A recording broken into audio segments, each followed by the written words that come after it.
Doctor. अबे 2-4 को बेहोश होगी सब।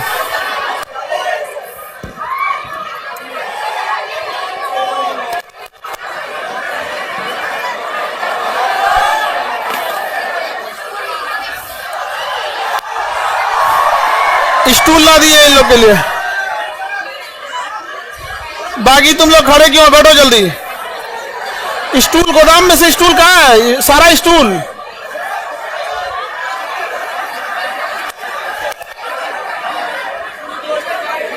बैठ जाओ बैठ जाओ, आगे वाले बैठ जाओ। तुम गधो, नहीं बैठना है तो आगे मत खड़े हो।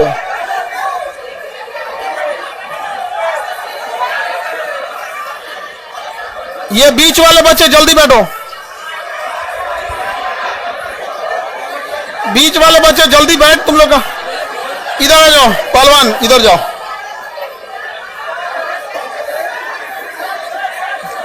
तुम इधर जाओ, बीचों में कुछ खड़ा हो जाती है। बाबू आप बैठ जाओ, तुम लोग पढ़ाएंगे कब हम?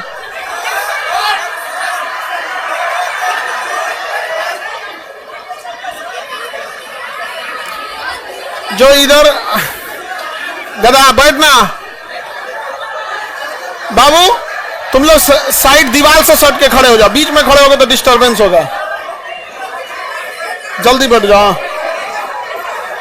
हॉल नंबर 16 में जितने बच्चे हैं जल्दी जल्दी बैठ जाओ बाबू।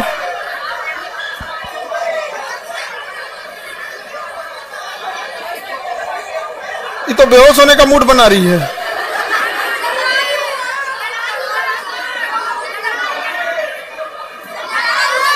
लड़ाई की है। तुम तो शाकाहारी है, वीगन है, उस पे से लड़ाई कैसे करे? फिर फायदा क्या तुमको शाकाहारी होगा? तो हमसे बोलोगी ना, समझे? नहीं कोई बात नहीं, मुंह से नहीं बोला कर लो, ऐसे मारना होना वो अलग चीज है। मुंह से बोलने लगती है लो तो दिक्कत होता है। एक काम करिए, जिसको जगह नहीं है दरवाजा खोलिए, उनको बाहर दूसरे हॉल में बैठाइए। जगह जिनको, जो लोग नहीं एडजस्ट हो पाओगे, बीच में जो ऐसे लाइन लगा के खड़े हो गए हो तुम लोग चीन की दीवार बन के, उसके पीछे कैसे दिखेंगे? जो बीच में खड़े हो, पीछे वाले बच्चे आप एक लाइन आगे लगा लियो, इस वजह से डिस्टर्ब हो रहा है। वहीं बैठ जाओ आराम से। कल आप देखने रहा था, ये लड़कियों के बीच में कहां चला है? उधर लड़की है साहब।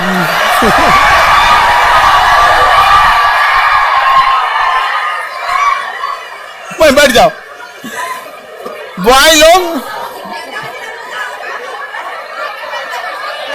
इधर जो लड़की बैठेगी सबका पैर सामने है ना। कोई जल्दी बैठो, एक ही साइड बैठो ना, उधर बॉयज बैठा देंगे।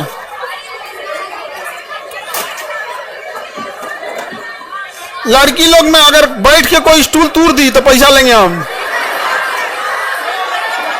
बड़ी लड़की को स्टूल नहीं दो लोग, तोड़ देगी वो। बड़ी लड़की को स्टूल दोगे तो तोड़ देगी वो। सर फोड़ लेना लोग तुम लोग उसी पे। सर एक बार क्लासरूम दिखा दीजिए।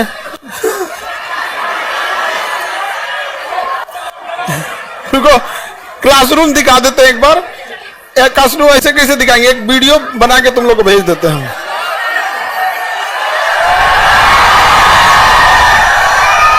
अरे हाथ नीचे को। ये पॉकेट जी के वाले बच्चे लोग, आप लोग अपने अपने जगह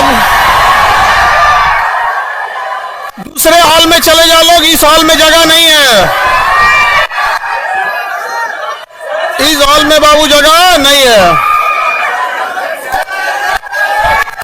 हॉल नंबर 16 में चले जाएंगे लोग, इस हॉल में जगह नहीं बचा हुआ।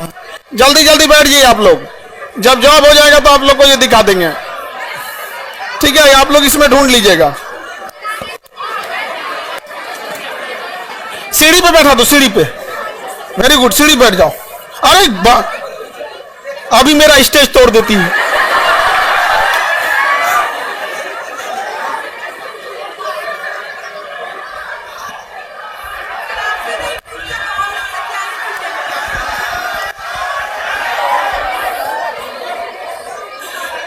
ये तुम इधर जो लड़का बैठ रहा है सब, तुम लोग ठीक आराम से एडजस्ट हो जाओ। हाँ बैठ जाओ, बमनी आगे स्टूल लगा लो। हाँ ठीक है, अब वहीं बैठो ना। ठीक तो इतनी कहीं और हट जाओगी तुम। छोटकियन सबको दे, तुमसे बहुत बिलार होती है सब गांव में, तुमसे बहुत बिलार घूमते हैं सब। अब शांति से बैठो, सुनो। अब हल्ला कोई नहीं करेगा। वो बीच में जो बच्चे खड़े हैं ना, जो खड़े हैं, पीछे वाला गेट खोलिए। और तोरा कौन सी दिक्कत हो रहा है उस साइडवा में है तो शांति से रहो ना तुम। यहाँ पे लिखने में कौन सी का लिखना है तुमको? बैठ गए वही बहुत, हम लोग उधर कराएं कि तुम लोग का समझाएं? हल्ला नहीं करो लोग, और तुम लोग तो साइड साइड में एडजस्ट हो जाए। जो बीच में लाइन से खड़े हैं ना बच्चे, उनको या तो एडजस्ट कर दीजिए तो दूसरे हॉल में ले जाइए, क्योंकि उनकी वजह से पिछवा ना 200-300 बच्चों को दिक्कत हो रहा है। जो खड़े हो सामने, या तो जो बैठो ना तुम लोग। जो खड़ा रहेगा लाइन से वो लग जाएंगे हॉल नंबर 16-17 में, ले जाइए। हाँ अभी सब एडजस्ट हो जाएगा तो गेट खुलवा देता हूं। सब बैठ गया? जो नहीं बैठेगा उसको गेट खुलवाइए, उधर से ले जाइए।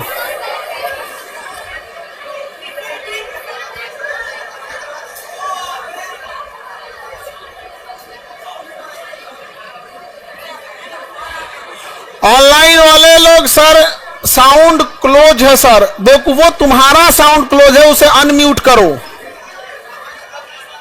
एप्लीकेशन में साउंड अपना अनम्यूट करो, ठीक है?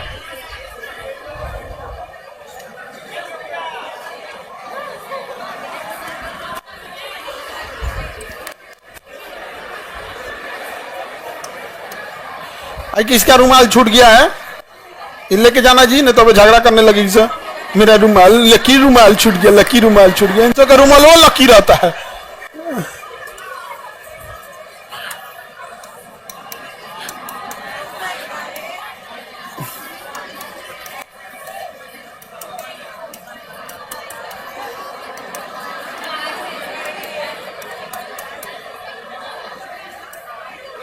जो बच्चों को आवाज नहीं जा रहा है गधो, मोबाइलवा अनम्यूट कर।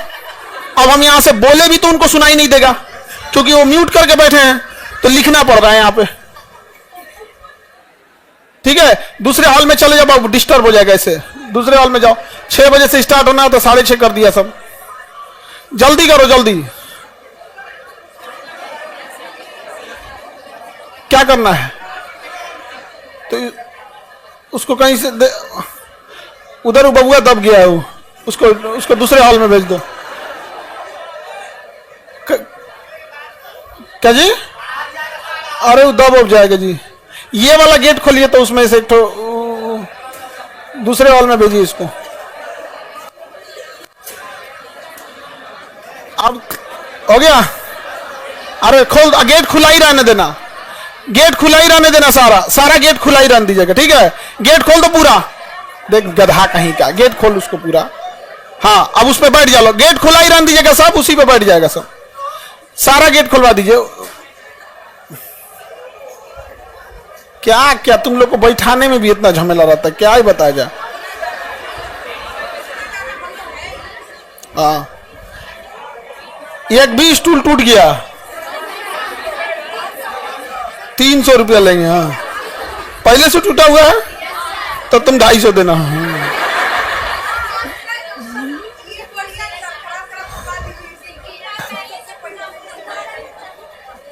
उस सब पहले कोई स्टूल बॉयज को दिया नहीं जाता है, स्टूल गर्ल्स को दिया जाता है। और टूटा है तो कौन तोड़ी है? बड़ी लड़की। ये सब भी बड़ी बड़ी लड़की को स्टूल दे देता है सब। जैसे छोटी बेटी है चुपचाप हिला रही, कोई दिक्कत नहीं है, कभी स्टूले नहीं तोड़ेगी वो, कोई दिक्कत। चलो देखते हैं। ऑनलाइन वाले लोग अनम्यूट कर लिया। अब हम लोग स्टार्ट करें। बाबू जिनको जगह नहीं मिला था जल्दी से जाओ, दूसरे हॉल में बैठो, जल्दी जाओ। कितने लोगों के पास? अरे जल्दी कराओ ना इन लोग को, कितना आराम से।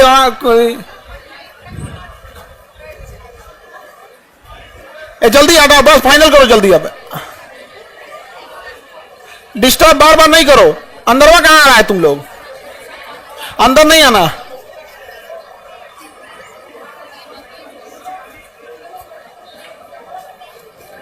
चप्पल घसीट के मत चल बकलोल। चल लग रहा है कि जैसे जिंदगी में कोनो उद्देश्य नहीं आया। कब हमारा नंबर आएगा, कब हमको यमराज ले जाएंगे, भूल गए।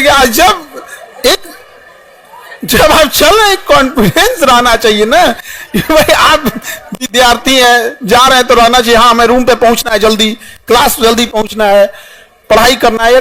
बिना उद्देश्य का डगर रहा है। जब भी मन तब चलाना है।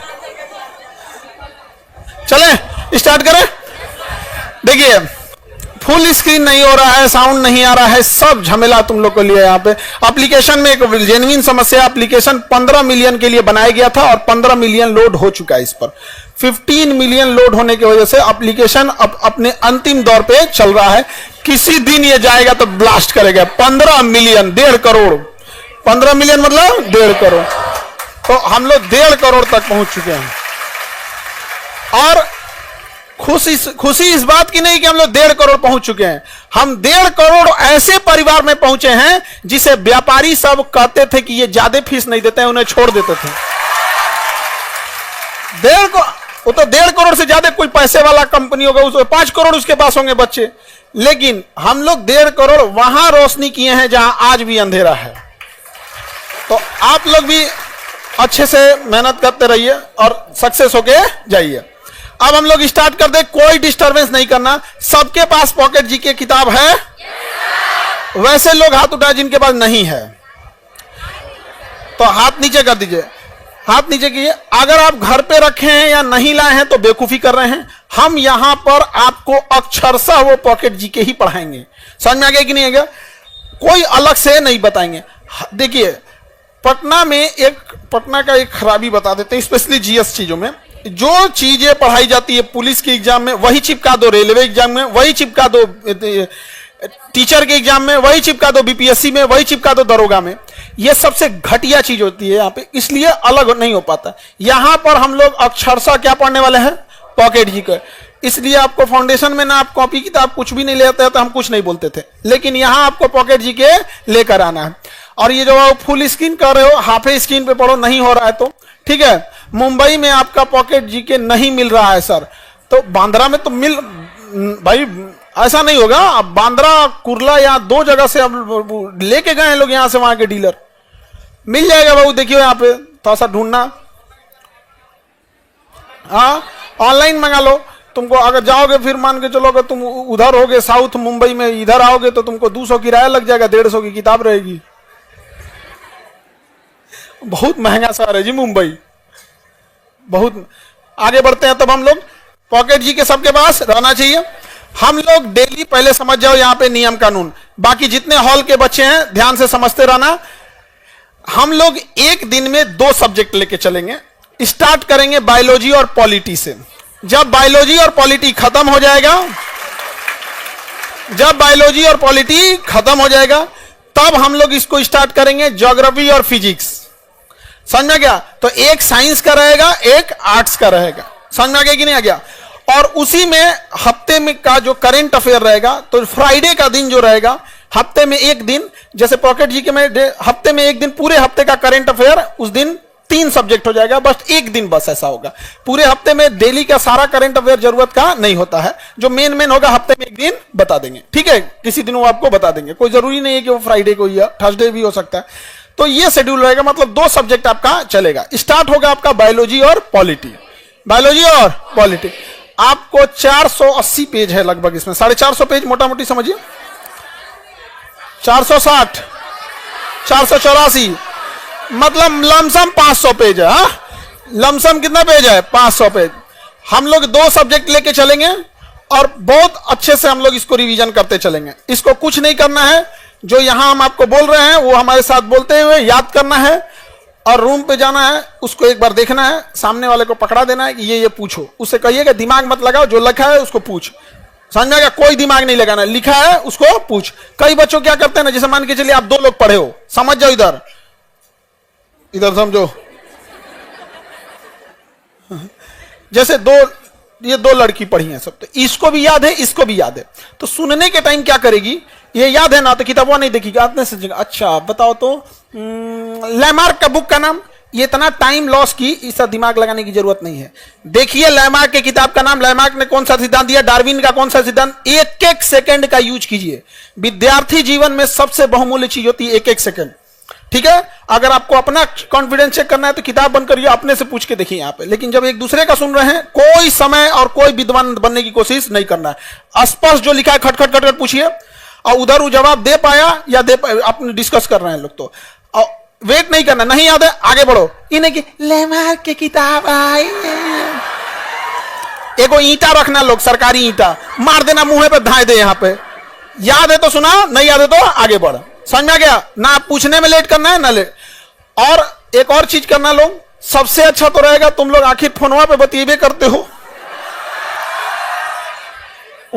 तो तुम छोड़ने वाले नहीं हो फोन पे बात करना, वो हमको अच्छे से पता है। एटलीस्ट तुम लोग पॉकेटे जी के पूछो। समझ में आ गया कि नहीं आ गया। लड़की लोग को भी कहते हैं, कहना है मुझौसा तू नहीं उठ, हम खाना खा लिए हैं, पूछना है तो पॉकेट जी के पूछो, खाना खा लिए कि नहीं, बिना खैले मर नहीं जाएगा कोई। खाना खा लिए कि नहीं, यहाँ पे खाना ऐसा खाना नहीं बना, खाना खा लिए कि नहीं खाने के लिए। तो आपस में रूम पार्टनर में पूछना है तो रूम पार्टनर में पूछो, दोस्तों में पूछना है दोस्त, लेकिन टाइम नहीं लॉस करना है, किताब खोल के पूछना है, जो उसमें लिखा है वही पूछना है, ये अपना दिमाग नहीं लगाना। आप टीचर नहीं है, आप स्टूडेंट है। हम लोग का काम है बिना किताब देख के पढ़ाएं, आपका काम नहीं है ये। स्टूडेंट और टीचर में डिफरेंस होता है, हमारा काम अलग है, आपका काम अलग है। आपको वही जानना है जो एग्जाम में पूछता है, हमें वो जानना है जो एग्जाम में भी पूछता है, और वो भी जानना है जो बच्चे डाउट में लेके आते हैं, क्योंकि आप बहुत सारा चीज ऐसे डाउट में लेके आते हैं जिसको एग्जाम में कोई लेना देना है, लेकिन फिर भी हम लोग को बताना पड़ता है। समझ में आ गया। पॉकेट जी के सबको लेके आना है, हाथ में सबके रहना चाहिए। आप किसी को एंट्री मत दीजिए, आप ये कहां गए लोग, किसी को एंट्री नहीं दीजिएगा लोग, ये एंट्री किसी को नहीं। अब यहां पे कोई घूमना नहीं चाहिए, डिस्टर्ब हो जा रहे हैं हम, इतना लेट हो गया, अब तक गेट खुला रहना चाहिए। तुम कौन चीज से लग रहा है ट्रेन के जनरल डिब्बा में लटका है।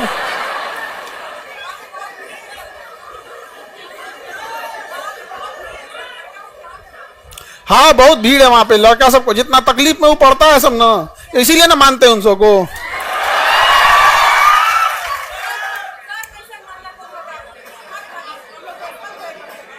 अब तो लेकिन लड़का सबको हम मानते हैं, लेकिन उतना नहीं मानते जितना लड़की सबको मानते हैं। अब तुम लड़का लोग को तो पता है कि हम किसको कितना मानते हैं।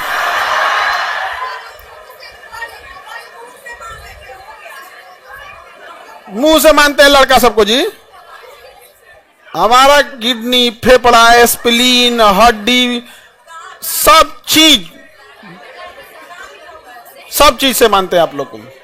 तो अब आप लोग को पढ़ाई करना है, और रिवीजन के लिए अब आपको टेंशन नहीं लेना है। अरे स्टार्ट किया जाए।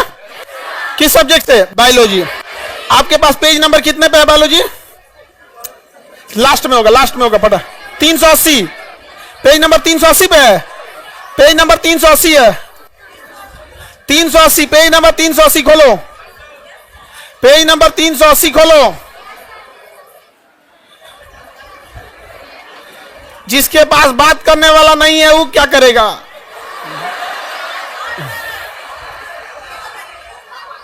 रूम पार्टनर से बतियाओ, दोस्तों से बतियाओ, नहीं मिल रहा तो घर में बाबा दादा को देखो पढ़ाओ। समझ में गया? बाबा को पढ़ाओ, लेकिन पढ़ाओ। जो दूसरों के हाथ में मेहंदी लगाता है उसका हाथ खुद भी लाल हो जाता है। समझ में आ गया कि नहीं आ गया? हम मेहंदी लगाने के लिए नहीं कह रहे हैं। और इस तरीका तुम हैंडीकेप हो, तुम्हारे बगल में हाँ हैंडीकेप हो? नहीं है वो, हैंडीकेप नहीं है। चलो ठीक है, तब कोई दिक्कत नहीं। भीड़ भाड़ में थोड़ा सा संभाल लेना। अब स्टार्ट करते हैं हम लोग। तुमको पीटेंगे पहलवान हम। देखो ध्यान से, हल्ला नहीं करो। आगे बैठ के बोलते हो लोग ना तो आवाज यहां तक आने लगता है, फिर दिमाग डिस्टर्ब हो जाता है। पीछे वाला थोड़ा बहुत चल जाता है, यहां तक आवाज नहीं आता है। अब सुनो ध्यान से, हम लोग अब स्टार्ट कर रहे हैं किससे? बायोलॉजी। आधा टाइम हम बायोलॉजी पढ़ेंगे और आधा टाइम पॉलिटी। सबके पास है? पेज नंबर कितना है? 380। चलिए स्टार्ट किया जाए। पहला सिद्धांत देखिए यहां से, ये टॉपिक जब हम फाउंडेशन में पढ़ाते हैं तो सबसे लास्ट में पढ़ाते हैं, लेकिन ये पॉकेट जीके में सबसे पहले है। यहां कोई फाउंडेशन, कोई बीपीएससी का रूल नहीं लगेगा, यहां लगेगा पॉकेट जीके का रूल। तो हम लोग अब समझते हैं, स्टार्ट करते हैं। पहला सिद्धांत किसका पढ़ना है? लैमार्क का। लैमार्क का सिद्धांत कहिए या लैमार्क का ही लैमार्कवाद यानी उसका सिद्धांत कहा जाता है। इन्होंने उपार्जित लक्षणों के सिद्धांत दिए थे। इनका सिद्धांत क्या था? उपार्जित लक्षण के सिद्धांत। मतलब अगर हमारे शरीर में कोई लक्षण आ गया तो वही लक्षण हमारे कहां चला जाता है? वंशानुगत, वंशानुगत चला जाता है। किसने दिया था यह सिद्धांत? लैमार्क ने। इनकी पुस्तक का नाम फिलोसॉफिका zoologic, philosophic zoologic, philosophic zoologic. यह क्वेश्चन पूछता है। लैमार्क की किताब का नाम philosophic zoologic, philosophic zoology. Lamarck का सिद्धांत आज कोई मानता नहीं है, लेकिन इन्होंने ये एक लंबे समय तक इस सिद्धांत को माना गया था। तो लैमार्क ने किताब जो लिखा था उस किताब का नाम फिलोसॉफिक जूलॉजी, फिलोसॉफिक जूलॉजी। अगर जूलॉजिक नहीं याद हो तो फिलोसॉफी के याद रखना है, पूरा का पूरा ध्यान से रखना है यहाँ पे इस सिद्धांत में। आगे बढ़े, कौन सी किताब दी? फिलोसॉफिक जूलॉजी के। इन्होंने जो प्रतिपादन किया था उसमें वातावरण, आवश्यकता एवं उपयोग के आधार पर प्राणियों की संरचना में परिवर्तन हो सकता है। तो इन्होंने जो सिद्धांत दिया वो गलत हो गया, क्योंकि इन्होंने कहा कि जो संरचना में परिवर्तन आता है वो वातावरण के कारण आता है, उसकी आवश्यकता है इस आधार पे आता है, या उपयोगिता है। मतलब हमारे शरीर में परिवर्तन आएगा हमारी आवश्यकता के हिसाब से। लेकिन कहां परिवर्तन आया? अगर हमारी आवश्यकता दिखेगा तो मेरे जीभ की आवश्यकता सबसे ज्यादा है, क्योंकि सुबह से शाम तक हम अपने जीभ का ही प्रयोग करते हैं। तो इसके हिसाब से इसने कहा था कि हम जिस अंग का प्रयोग ज्यादा करते हैं वो हमारे शरीर में बड़ा होने लगता है। तो हमारा जीभ 22 हाथ का हो जाना चाहिए। हुआ? नहीं हुआ। यहां पर समझा गया कि नहीं? आप लोग का भी कहां हुआ? आगे बढ़े, किसी को दिक्कत? इसका सिद्धांत क्या हो गया? फेल हो गया। क्या हो गया? फेल हो गया यहाँ पे। तो इन्होंने कहा था आवश्यक आधार पर संरचना परिवर्तन हो सकता है तथा धीरे धीरे यह परिवर्तन एक पीढ़ी से दूसरे पीढ़ी में जाता है। अभी और बकलोलवा कहा था कि हम जिस अंग का प्रयोग करेंगे बड़ा हो जाएगा, और फिर अगली संतान में वो बड़े पैदा होगा। यानी हमारा लड़का होता ना तो उसका जीवा पहले से लंबा रहेगा। नहीं समझ आ गया? यह गधा कहीं का कौन सिद्धांत दिया रे तुम यहाँ पर? समझा गया? तो ये ऐसा नहीं हो सकता, इसके सिद्धांत को नहीं माना गया यहाँ पे लैमार्क ने। इन्होंने पक्ष में प्रमाण क्या दिया? कोई ना कोई प्रमाण देंगे, ऐसे तो वैज्ञानिक नहीं हो जाएंगे। इन्होंने कहा जिराफ अपनी गर्दन का प्रयोग ज्यादा ऊंचा करता था इसलिए उसकी गर्दन क्या हो गई? ऊंची हो गई। कहता था सांप झाड़ियों में छुपता था तो उसका पैर फंस जाता था, शरीर छुप जाती थी, तो इसलिए पैर को सिकोड़े सिकोड़े उसका पैरे गायब हो गया। मतलब जौन ची माना या तौन ची बोल दिया यहाँ पे। उसके बाद जलीय पक्षी, जलीय पक्षी को पानी ज्यादा हटाना था, पानी ज्यादा हटाना था तो ऐसे उंगलियां दूर करते थे तो इससे पानी निकल जाता था बाहर, इसलिए इसमें उनके क्या आ गया? जुड़ाव आ गया। बत्तख का पैर देखिएगा ना, पानी ज्यादा मारने के लिए ऐसे हो गया। जौन ची मनाया वो बोलने लगा यहाँ पे। मांसाहारी जीवों में दांत जो हो गया नोकीला होने लगा। तो इसके इस सिद्धांत दिया था, लेकिन इस सिद्धांत को माना नहीं गया, इस सिद्धांत को नकार दिया गया। किसी को दिक्कत? अगला सिद्धांत है जनन द्रव्य की निरंतरता का सिद्धांत।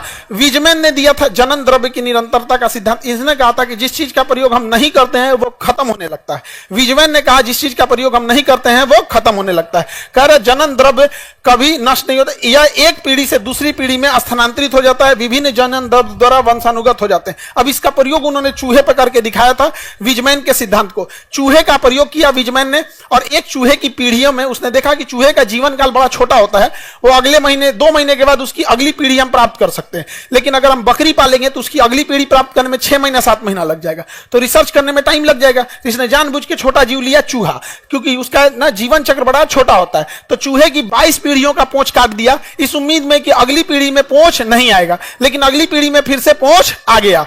दूसरा एक और देखेंगे, भारत में देखेंगे, भारत में सदियों से कान छेदने की क्या चल रही है परंपरा। अगर यही सिद्धांत है तो अगर हर लड़की का कान छेदाया रहता है तो आखिर जब सदियों से छेदा के कान आ ही रहा है तो क्यों ना लड़की जब पैदा हो तो उसका ऑटोमेटिक कान में क्या कान छेदाया ही रहे। लेकिन ऐसा नहीं होता है, कान बाद में क्या करना पड़ता है? छेदवाना पड़ता है कान में। यहाँ समझ में आ रहा है कि नहीं आ रहा? तो विजमैन का भी सिद्धांत क्या हो गया? फेल हो गया। विजमैन का सिद्धांत फेल हो गया। किसी को दिक्कत? तो ये सभी चीजें क्या हो गए? फेल हो गया। सभी उपार्जित लक्षण या वातावरणीय विभिन्न वंशानुगत नहीं होते हैं। मतलब जो हमारे शरीर में लक्षण है वो जरूरी नहीं कि हमारा वंशानुगत हो या वातावरण के हिसाब से हो। यह परिवर्तन अचानक होता है, जिसको सिद्धांत को दिया था D bridge, Hugo de bridge ने दिया था। अब देखते हैं डार्विन का सिद्धांत। डार्विन और डी ब्रिज यही दो का सिद्धांत सक्सेस रहा। लैमार्क और विजमैन का सक्सेस रहा, लैमार्क का फेल हो गया। अब क्वेश्चन क्या पूछेगा? जिराफ का सिद्धांत लैमार्क, सांप का पैर गायब हुआ लैमार्क, चूहा पे प्रयोग विजमैन, चूहे पे प्रयोग फिलोसॉफिकल ज्योग्राफी का किसकी पुस्तक है? लैमार्क को सिद्धांत को माना गया, नकार दिया गया? क्या किया गया? नकार दिया गया। अब आते हैं कौन सा सिद्धांत में? डार्विन का सिद्धांत। कौन सा सिद्धांत? डार्विन। अब समझना क्वेश्चन कहां से आएगा। डार्विन का सिद्धांत। कौन सा सिद्धांत? डार्विन का सिद्धांत। डार्विन के सिद्धांत को कहते हैं प्राकृतिक वर्ण का सिद्धांत। कौन सा? प्राकृतिक वर्ण। अब इधर समझो सब लोग ध्यान से, प्राकृतिक मतलब नेचर, वर्ण मतलब सिलेक्शन। नेचर जिसे सेलेक्ट करेगा वही जिंदा रहेगा। किसने बोला था? डार्विन। नेचर जिसे सेलेक्ट करेगा वही जिंदा रहेगा। किसने बोला? डार्विन ने बोला। किसने बोला? डार्विन। जैसे कोरोना पैदा तो हो गया, कोरोना पैदा तो हो गया, उसने नेचर से लड़ने का बड़ा प्रयोग किया। अभी हम सारा सिद्धांत बता देंगे। तो देखिए डार्विन ने क्या बोला? नेचुरल सिलेक्शन, प्राकृतिक वर्ण, नेचुरल सिलेक्शन, प्राकृतिक वर्ण। किसने बोला? उपार्जित अंग का सिद्धांत लैमार्क। उपार्जित अंग, नेचुरल सिलेक्शन, फिलोसॉफिकल ज्योग्राफी का लैमार्क। चूहे पे प्रयोग विजमैन, चूहे पे प्रयोग Weizmann. Natural selection, origin of the species Darwin. Darwin की किताब का नाम origin of the species. Darwin की किताब, डार्विन का किताब origin of the species, origin of the species. दोनों का किताब पूछेगा और ये आगे भी पूछेगा। देखिए डार्विन का सिद्धांत कितना बेहतरीन था। डार्विन के प्रमुख सिद्धांत में सब जीव जंतु में संतान उत्पन्न करने की प्रचुर क्षमता होती है। यानी कोई भी जानवर हो उससे बहुत सारे संतान उत्पन्न कर सकता है। इतना ना संतान उत्पन्न कर दिया कि हम दो, हमारे दो, छोटा परिवार, संपन्न परिवार, सुखी परिवार, ये सब करना पड़ गया, नहीं तो भर देता पृथ्वी। नहीं समझ में गया? मुर्गा मुर्गी को देखो, डेली कटा रहा है मुर्गा, फिर भी कम नहीं हो रहा है। कितना काट जा है, जो पैदा हो गया तो ना को काट दे रहा है, जो नहीं पैदा हुआ उसका अंडा भूज के खा जा रहा है, फिर भी कम नहीं हो रहा है। तो इसी ने बोला था संतान उत्पन्न करने की प्रखर क्षमता। गुड नाइट जलाते हैं, कॉइल जलाते हैं, सड़क पर धुआं छोड़ता है, फिर भी मछड़वा पैदा हो जाते हैं सब, क्योंकि संतान उत्पन्न करने की प्रबल क्षमता। समझ गए? किसने बोला था? किसी भी जीव को, जंगल में शेर है, सांप है, मौसम है, गर्मी है, बरसात है, बाढ़ में इतने जानवर मरते हैं, फिर भी जानवर कम नहीं होते हैं सब।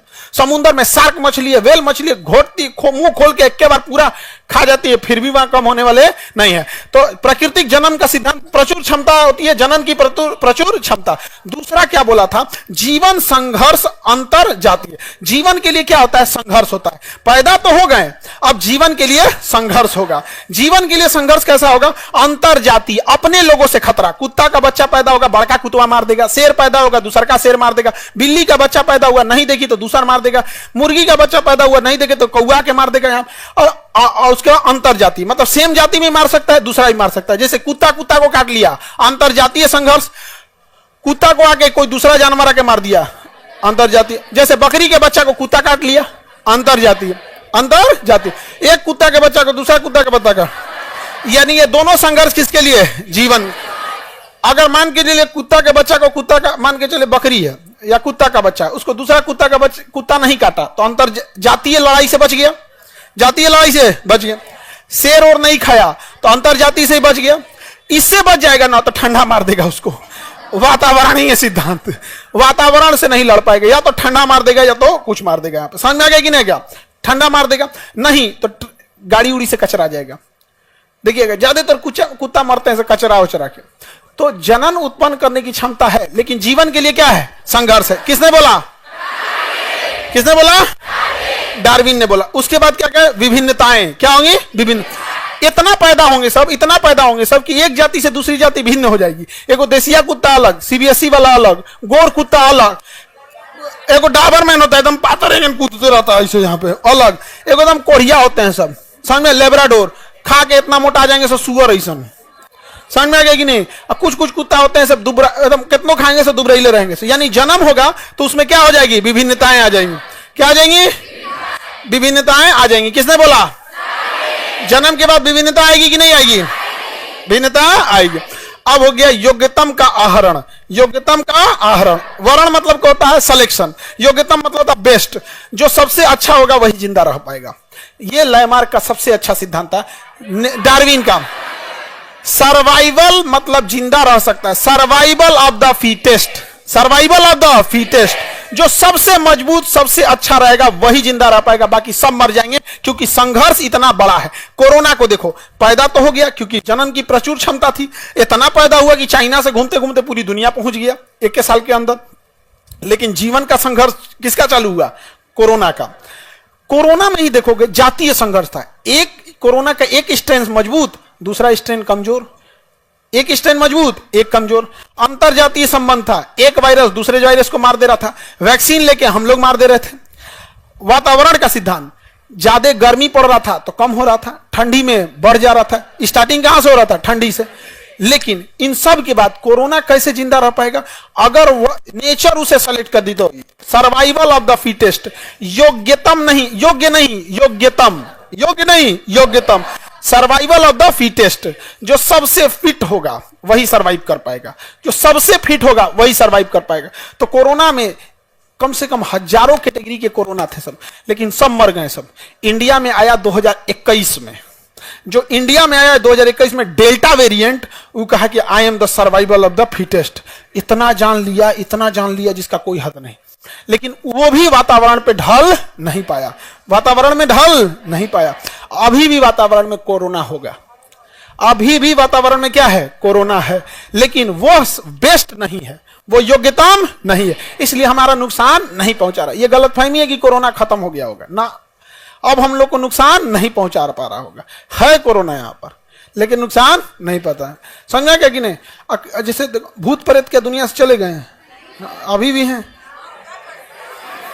क्लास में भी हैं आगे बढ़े तो समझो ध्यान से। तो सर्वाइवल ऑफ द फिटेस्ट सिद्धांत किसने दिया? जो सबसे फिट होगा वही होगा। ये एग्जाम पे भी नियम लगता है।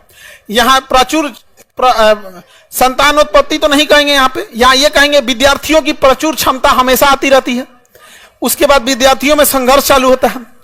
अपने लॉज के बच्चों से संघर्ष करो, फिर आरक्षण वालों से संघर्ष करो, फिर कट ऑफ वाला कैटेगरी वाला उससे संघर्ष करो। उसके बाद वातावरण, यानी कभी पेपर लीक हो जाएगा, कभी परीक्षा लीक हो जाएगा, क्वेश्चन बिक जाएगा, वातावरण से संघर्ष करना। इस सब के बाद आपका सिलेक्शन तब होगा जब आप एकदम कट ऑफ के बाहर रहें, तब जाएंगे आप कट ऑफ के बाहर। कट ऑफ के बाहर के बाद भी क्या होगा?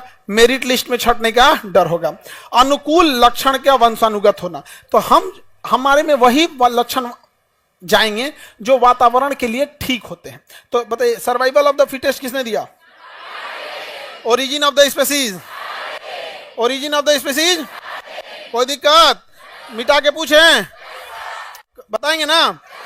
जैसे कश्मीर जैसे ठंडे जगह पे, वहां बहुत सारे ऊंट जन्म लिए होंगे। किसी ऊंट के ऊपर चर्बी कम होगी, किसी पे चर्बी ज्यादा होगी। कौन जिंदा रहेगा? जिस पे चर्बी ज्यादा होगी। कश्मीर में 2 तरह का ऊंट जन्म लेगा, एक के शरीर पे बाल नहीं होगा, एक के शरीर पे बहुत ज्यादा बाल होगा। कौन जिंदा रहेगा?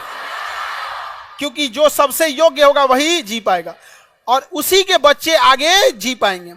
ऐसा नहीं कि कश्मीर में क्या बिना बाल वाला ऊंट नहीं रहा होगा, रहा होगा, लेकिन वो संघर्ष में मराया होगा। किस संघर्ष में? अपने अंतर जाति में, अंतर जाति में नहीं, वातावरणीय में। मराया किस में? डायनासोर किस में मराया? वातावरणीय में। जितना दुनिया में से गया है किस में? वातावरणीय में। अब जो बच गया उसी के संतान जिंदा रहे, नहीं तो इसमें नहीं। जैसे मान के चलिए किसी का लड़का हुआ, उड़ने लगा, वो क्या हो गया? उड़ने लगा। यहाँ पे अब हो गया दिक्कत, पैदा तो हो गया वो उड़ने वाला, अब उसका संघर्ष चालू होगा। पैदा हो गया, अब क्या होगा? जीवन के लिए संघर्ष। जैसे उड़ेगा बानर ढकेल देगा उसको, इको ने पेड़ पे बैठेगा बंदर ढकेल देगा, उसे ढकेल, ड्रोन से टकरा जाएगा। इधर उधर वातावरण में बारिश होगा, कहीं घेरा गया, बिजली गिर गया उसके ऊपर, कुछ ना कुछ होगा, उसको मराएगा वो यहाँ पे। नहीं तो कहीं पोल पे बैठेगा, ट्रांसफार्मर पे मरा जाएगा, यहाँ पर खत्म हो जाएगा, क्योंकि वह योग्यतम नहीं है, योग्यतम नहीं। लेकिन अगर वो अपने आप को कैसे बचा ले गया, अगर अपने आप को बचा ले गया, अगर वो फिट बैठ गया, सर्वाइवल ऑफ द फिटेस्ट, अगर इस वातावरण में फिट बैठ गया, फिट बैठ नहीं पाएगा। रीजन समझो, उसके पास पंख होगा तो रूल है कि पंखवा गर्मी के दिन में झड़ जाना चाहिए, क्योंकि पंख इतना गर्म होता है कि गर्मी के दिन में झड़ेगा नहीं ना तो मर जाएंगे सब। तो उसका पंख झड़ जाना चाहिए। अगर पैदा हो गया और पंखवा नहीं झड़ा गर्मी के दिन में तो गर्मी से मर जाएगा। अच्छा, कहीं उल्टा हुआ, ठंडी के दिन में झड़ गया तो ठंडा मार देगा। ठंडी के दिन में नया पंख आना चाहिए, तो उसको 50 गो झमेला है जिंदा रहने के लिए। 50 झमेला, इस सारा झमेला के बाद अगर वो बच गया तब उसकी संतान उत्पत्ति होगी, और उसकी संतान और हम लोग में लड़ाई होगा। एक समय आएगा हम लोग को नोच नोच के फेंक देगा सब, और उसके बाद वो अपना दुनिया बनाएगा सब। जैसे हम लोग कभी तेलंगाना का जंगल साफ करो, कभी मुंबई का आरे जंगल साफ करो, कहीं कहीं साफ करो, हम लोग बच गए हैं, हम लोग इस पृथ्वी पे बच गए। नहीं तो आज से जाके देखो 10,000 साल पहले उघारे घूमता था मानव। नहीं समझ में आ गया? धीरे धीरे क्या हो गए? फिट हो गए। तो सर्वाइवल ऑफ द फिटेस्ट किसने बोला था? हाँ, survival of the fittest, natural selection, किताब का नाम origin of the species. Darwin का सिद्धांत याद रहेगा। आगे बढ़ जाए तो वंशानुगत कौन सी चीजें जाएगी? जो वातावरण के लिए ठीक है वही कहां जाएगी? वंशानुगत। बाकी वंशानुगत नहीं जाएगा। जैसे कोई छांगूर हो गया, कोई क्या हो गया? छांगूर हो गया, उसकी 6 उंगली निकल गई, तो वातावरण में क्या हेल्प कर रहा है? कुछ नहीं। तो क्या उसके बेटा में भी 6 उंगली जाएगा? लेकिन कश्मीर में पैदा होने वाला जानवर, उसके शरीर में बहुत सारा बाल है, लेकिन वो वातावरण में जिंदा रहने में हेल्प कर रहा है, तो क्या वो अगली पीढ़ी में जाएगा? अगली पीढ़ी में जाएगा। किसी को कोई दिक्कत? उत्परिवर्तन का डार्विन का सिद्धांत सही था, और एक डी ब्रिज का सिद्धांत था। किसका? डी ब्रिज का। डी ब्रिज का सिद्धांत का नाम है उत्परिवर्तन। डी ब्रिज के सिद्धांत का नाम, डी ब्रिज का सिद्धांत याद रहेगा। अचानक से हुआ परिवर्तन क्या कहलाता? उत्परिवर्तन। अचानक से हुआ परिवर्तन, उत्परिवर्तन। कोई दिक्कत? जैसे आप अभी समझाएं, अचानक से कोई बच्चा जन्म लिया जिसका पंख रहेगा, तो वो क्या कहलाएगा? उत्परिवर्तन। तो जब भी उत्परिवर्तन होगा, जब भी क्या होगा? उत्परिवर्तन, तो उसके बाद किसका नियम लग जाएगा? डार्विन का। उत्परिवर्तन से जन्म तो ले लेंगे, उत्परिवर्तन से क्या ले लेंगे? जन्म तो ले लेंगे, लेकिन जीवन के लिए संघर्ष हो। वो या तो वातावरण मार देगा, या तो उसी के जाति वाला मार देगा, या उसके बाहर वाला जाति वाला मार दिया, और नहीं मराया तो एक लंबे समय तक अपने आप को वो योग्य सिद्ध नहीं कर पाएगा, मर जाएगा। कई बार देखिएगा किसी गांव में कभी सुनते होंगे, कोई ऐसा बच्चा जन्म लिया जिसका 3 गो आंख हो गया। कई बार ऐसा होता, अजीब टाइप का जन्म ले लिया, यहाँ पे पूंछ रह गया, यहाँ पे जन्म तो लेने को ले लिए, वो कहलाएगा उत्परिवर्तन। अचानक से होने वाला परिवर्तन, उत्परिवर्तन। लेकिन उत्परिवर्तन सिद्धांत किसने दिया? हाँ, डी ब्रिज। अरे उत्परिवर्तन सिद्धांत, डी ब्रिज। उत्परिवर्तन से जन्म तो ले लेते हैं, उत्परिवर्तन से क्या ले लेगा? जन्म। उत्परिवर्तन से क्या ले लेगा? लेकिन सरवाइव करेगा? सरवाइव किससे करेगा? डार्विन से। किसे करेगा? डार्विन से। अगर सारा लड़ाई जीत गया तो सरवाइव कर जाएगा। तो लोग कहेंगे ना, पहले मुर्गी की पहले अंडा, पहले मुर्गा।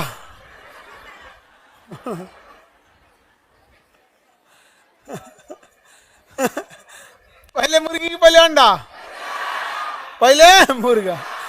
उत्परिवर्तन क्या होता है? उत्परिवर्तन। अचानक से किसी जीव से चेंजिंग आया होगा, अचानक से कोई जीव से कोई चीज क्या होगी? चेंजिंग। और वो चेंजिंग धीरे धीरे डार्विन के नियम पे फिट बैठ गई होगी, अपने आप को बचा ली होगी, और वही बचाते बचाते बचाते बचाते एक नए जीव का रूप ले लिया। समझ में आ गया कि नहीं आ गया? नया जीव क्या कर लेता है? रूप ले लेता है। यहाँ पे जैसे देहात में एक मछली होती है मांगुर मछली, उस पर बैन लगाया गया है मांगुर मछली पे। मांगुर मछली दूसरे मछली को खा जाती है, और सड़ा गला कुछ भी दीजिएगा सब खा जाएगी मांगुर मछली। उसको बीमारी के कारण मजे सड़ा गला कुछ खा जाएगी, और उसको लोग खाएंगे तो हो जाएगा। इसे थाईलैंड के लोगों थाईलैंड में उगाया गया था। तो थाईलैंड में जब इसे उगाया गया था ना, तो मांगुर मछली को इसलिए उसमें उत्परिवर्तन किया गया। अचानक उसके जीन में परिवर्तन किया गया। जब परिवर्तन किया गया तो मर गई, कुछ ही दिन बाद मर गई।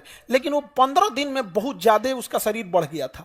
थाईलैंड के वैज्ञानिकों ने देखा ना कि इसको कैसे भी करके उत्परिवर्तन लाया डी ब्रिज के सिद्धांत से, लेकिन जिंदा रखना है डार्विन के सिद्धांत।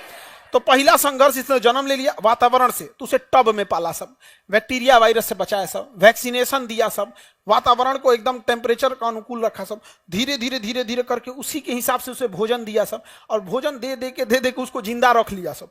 और 1-2 साल जब जिंदा रह गया ना, अब उससे जो प्रजनन हुआ, अब वो वातावरण से क्या करने लगा? एडॉप्ट करने लगा। इससे थाईलैंड के लोगों को फायदा क्या हुआ? वो तालाब खोदते थे और उसमें मछली डालते थे, और मछली को खुदे चारा देते थे खाने के लिए, अपना चारा देते। और वो मछली जो अन्य मछलियां 6 महीने में बड़ी होती थी, वो 2 महीने में बड़ हो जाती थी। तो उन लोग को खाने के लिए सहूलियत हो जाता था।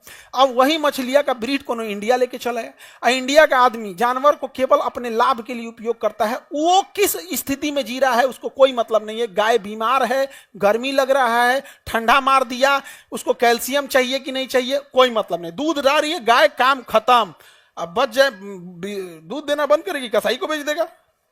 तो हमारे यहां ले आया मांगुर मछली, थाईलैंड ने बनाया था साफ सुथरा पानी के लिए, हमारे यहां ले आके गढ़ा में छोड़ दिया। और गढ़ा में छोड़ा तो वो तो सरवाइव कर चुकी थी, और उस सरवाइव की तो और घुसिया गई, दूसर मछलियां को लगी काटने, और काट काट के सब मछली मार दी। इसलिए अगर किसी तालाब में केवल एक ठो छोड़ दीजिएगा ना थाई कैटफिश को, पूरे मछलियों को नष्ट कर देगा। अब कुछ भी खा जाएगा, मेढक ओढक कुछ खा जाएगा, और उससे बीमारी उसके शरीर में आ जाएगा। और इतना जल्दी विकास करता है कि वो बीमारी अगर आ गया तो बीमारी शरीर में अभी पनप रहा है, धीरे धीरे शरीर बीमारी को मार देता है। जैसे आपको घाव हुआ, धीरे धीरे सही हो जाता है, लेकिन उसका शरीर मांगुर मछली का इतना तेज विकास होता है कि अगर उसके शरीर में कोई गड़बड़ी है तुरंत विकास कर लेगा, कोई मार के खा जाएगा और बीमार पड़ जाएगा। अरे भाई साहब, उसको थाईलैंड ने विकसित किया था अपने हिसाब से, और हम लोग खा रहे हैं गड़हा में मार के। तो उत्परिवर्तन समझ में आ रहा है? अचानक परिवर्तन और उसको डार्विन के आधार पर सस्टेन रख लेना। तो उत्परिवर्तन को और डार्विन समझ में आ गया? ये दोनों होशियार था सब। डी ब्रिज होशियार था जिसने उत्परिवर्तन दिया, और डार्विन होशियार था जिसने प्राकृतिक संरक्षण का सिद्धांत दिया। और उधर या दोनों बकलोल था सब, लैमार्क और विजमैन। लैमार्क और विजमैन याद रहेगा, हटा दे। उत्परिवर्तन समझ में आ गया? उत्परिवर्तन का सिद्धांत किसने दिया? उत्परिवर्तन का सिद्धांत।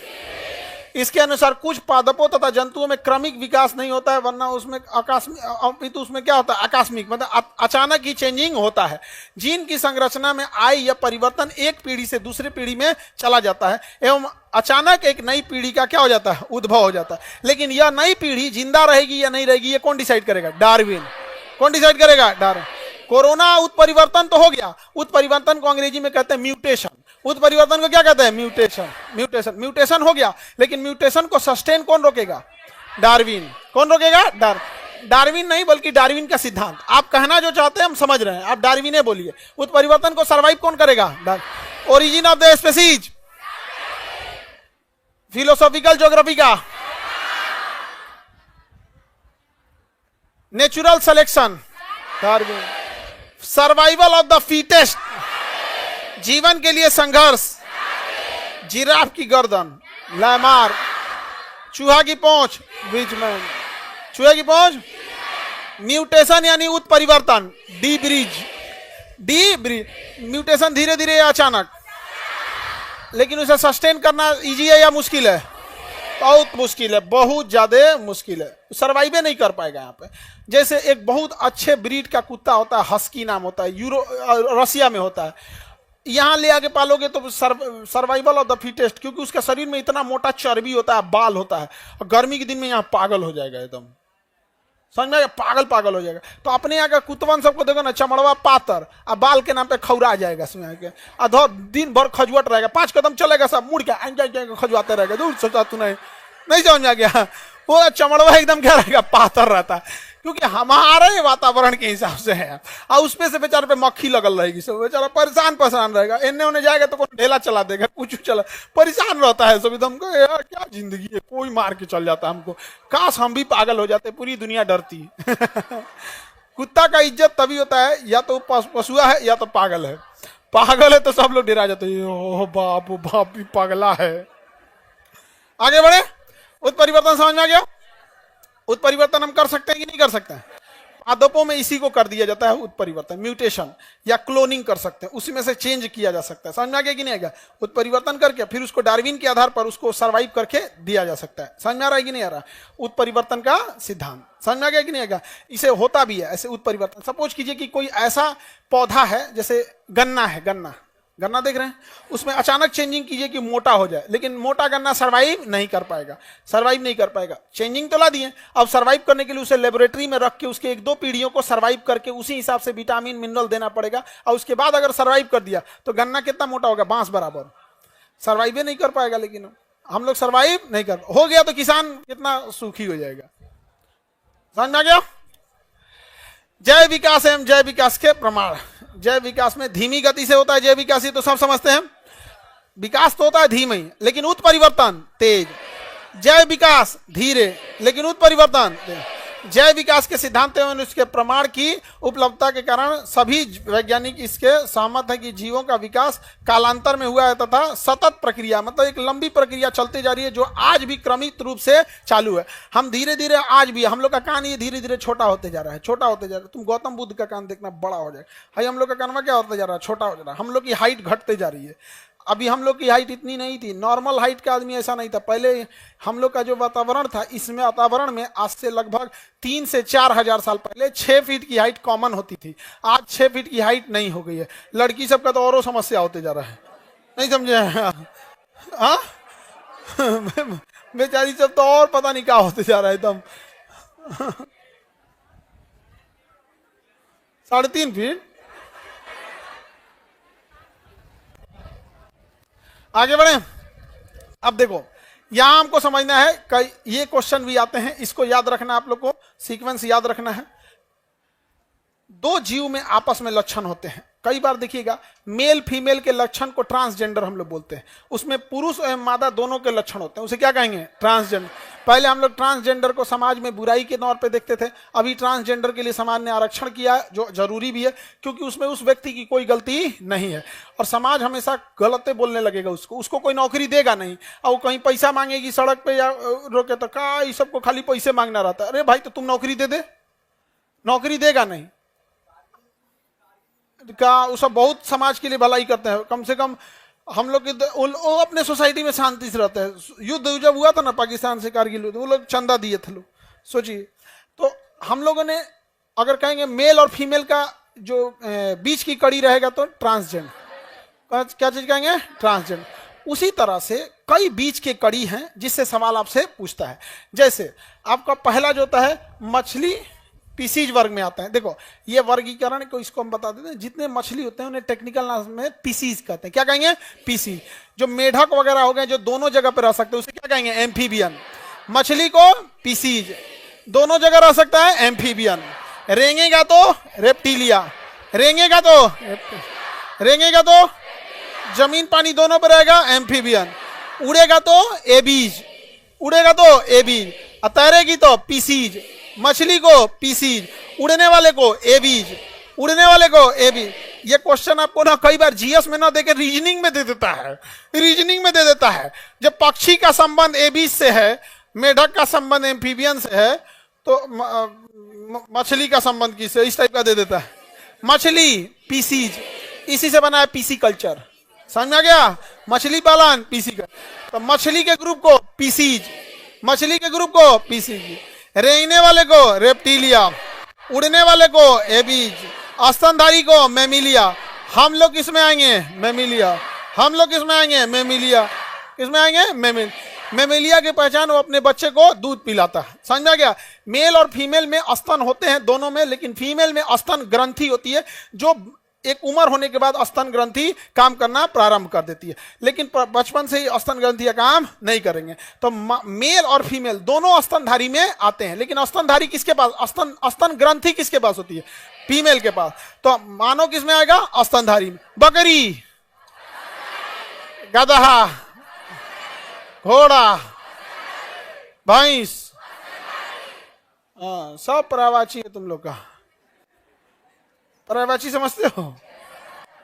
हाँ, क्या होता है पर्यायवाची? सिनोनिम्स। किसका सिनोनिम्स था ये? आप लोग का। आगे बढ़े। ये क्या नाम दे सर? मेरी चाची FIR नाम डाल दी है, मैं नौकरी नहीं कर पाऊंगा, प्लीज हेल्प कीजिए। ऐसा रहे तो सब चाची लोग नौकरी खाते रह जाएंगी लोग। हाँ, ऐसा कुछ नहीं होता है। FIR नाम डालने से कुछ नहीं होगा। चार्जशीट से अपना नाम हटवा लीजिएगा, आप प्रूफ दे दीजिएगा कि हम यहाँ नहीं थे।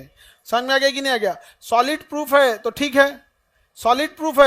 है, जैसे हॉस्पिटल में एडमिट थे, CCTV फुटेज है, कहीं कुछ है।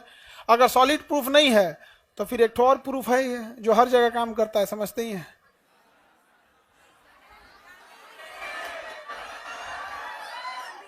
एक तो ऐसा प्रूफ है जो हर जगह काम करता है।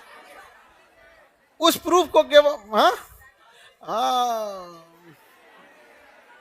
बहुत सारा प्रूफ होता है, फर्जी नहीं होना चाहिए। ऐसा कि लिख देते हैं फर्जी ना, उससे क्या मतलब होता है? आगे बढ़े। पांचों नाम याद रहेगा। हम लोग किसमें आएंगे? मेमिलिया। देखो हिंदी नहीं देगा, स्तनधारी देगा नहीं, अंग्रेजी लिख देगा मेमिलिया, ऐसे ही लिख देगा मेमिलिया। एविज में पक्षी, रेप्टिलिया में सांप वगैरह, छिपकली रेप्टिलिया में, रेप्टिलिया दोनों जगह रह जाएगा।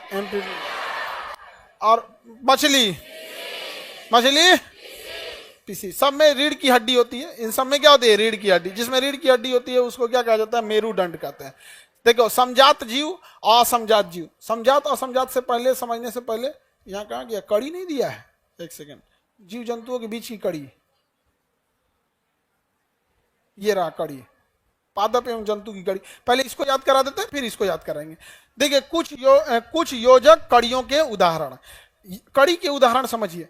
जैसे मेल फीमेल का उदाहरण आप समझ में आ गया। मेल फीमेल का उदाहरण ट्रांसजेंडर, बीच की कड़ी क्या हो जाएगी? ट्रांसजेंडर। अभी पहले इसको समझा देते हैं। उसी तरह सजीव और निर्जीव के बीच की कड़ी वायरस, सजीव और निर्जीव की कड़ी वायरस एक निर्जीव की तरह होता है। जैसे पाउडर, कैसे हम लोग शरीर पे पाउडर मार लिए, पाउडरवा जिंदा होगा, वायरसवा जिंदा हो जाता है। वो पाउडर ऐसा रहता है, वायरसवा पाउडर ऐसा रहता है। हाथ पैर रखेंगे ना जिंदा हो जाएगा। आ गया मेरा मालिक आ गया, चलिए मालिक को सुता देते हैं। अब जा सीधाने अगरबत्ती जलेगा। नहीं समझे? सीधाने क्या जलेगा? मतलब मर गए। सीधाने अगरबत्ती का मतलब क्या होता है? मर गए। तो वायरस सजीव है या निर्जीव?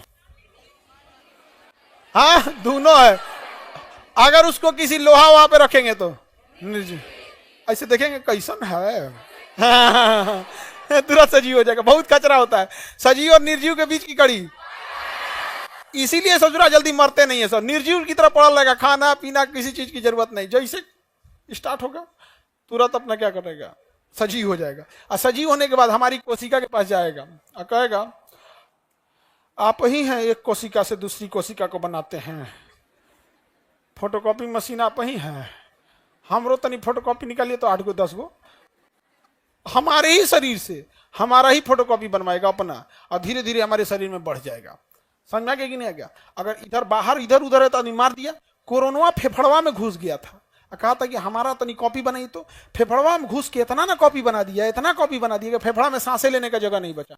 फेफड़ा बंद कर देता था। ये इतना शरीर में क्षमता बढ़ा देता था। और फेफड़ा उसको बाहर फेंकने की कोशिश करता था। तो बाहर कैसे फेंकेगा? तो हमारा WBC उसे मारता था, तो WBC को मारता था, तो दोनों की लाश गिरी रहती थी, WBC भी और कोरोना का। हम लोग सब फेंकते थे तो वही खेखार के रूप में निकलता था, डेड बॉडी था सब। समझ में आ गया कि नहीं? डेड बॉडी था किसका? WBC और कोरोना का, WBC और कोरोना। समझ में गया? और वो आराम से निकल सके डेड बॉडी, इसलिए शरीर में म्यूकस यानी चिपचिपा पदार्थ मिला लिया था कि निकलने में आसानी हो। यहाँ पे तो बताओ सजीव निर्जीव के बीच की कड़ी, सोचा में सजीव का भी गुण है और निर्जीव का भी गुण है।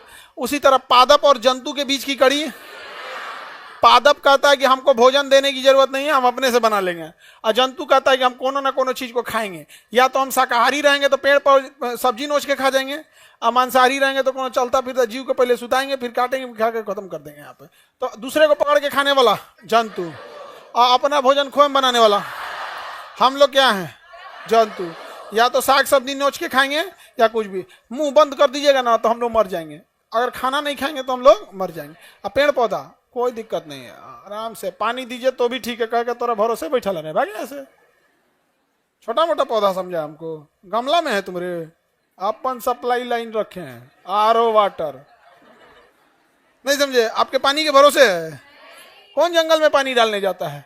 एगो गमला में पानी डालते हो, 8 गो पौधा में डालोगे तो 13 को सुखा दोगे।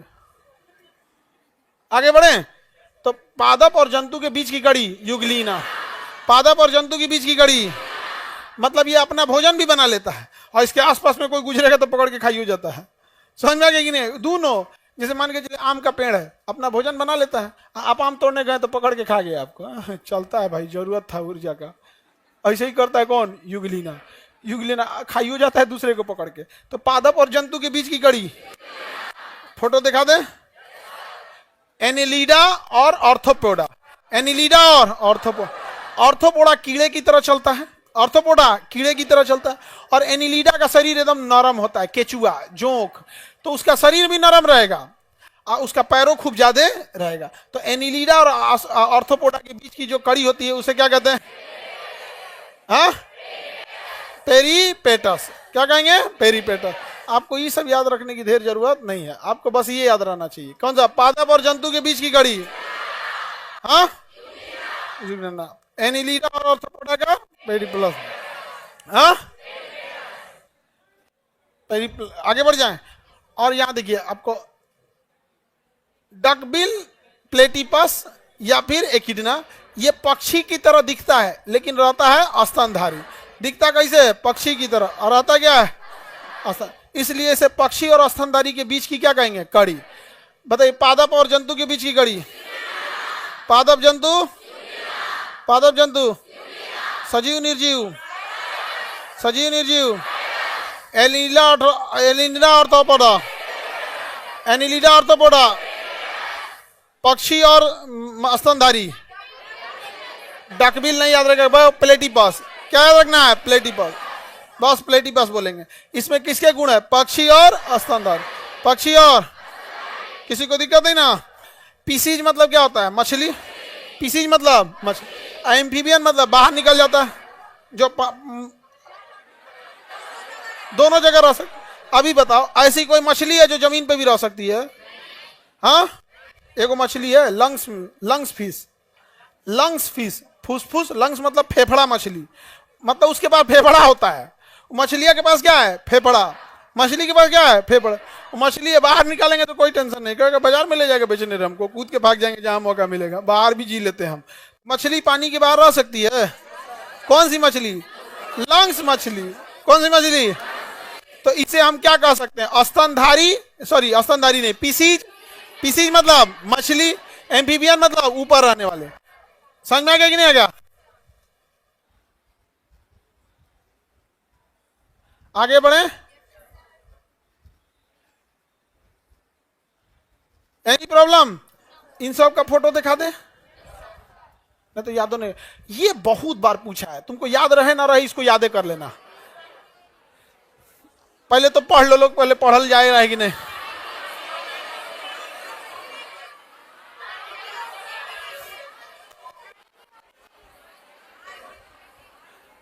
बेचारा हम लोग को पढ़ले नहीं जा रहा है।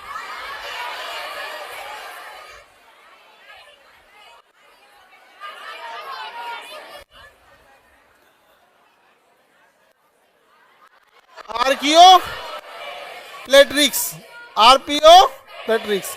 ये क्या करता है समझो, ये रेंग के चलता है। क्या चलता है? और फिर उड़ियो जाता है। चलता है रेंग के और फिर उड़ जाता है।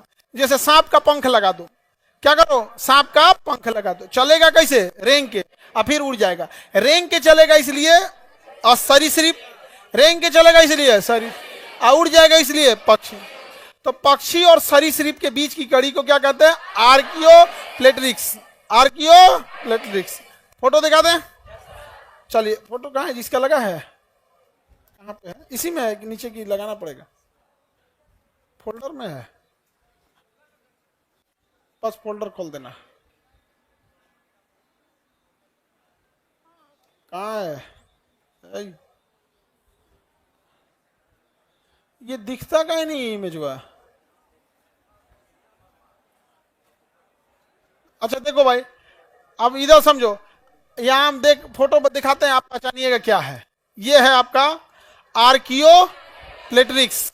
आर्कियो,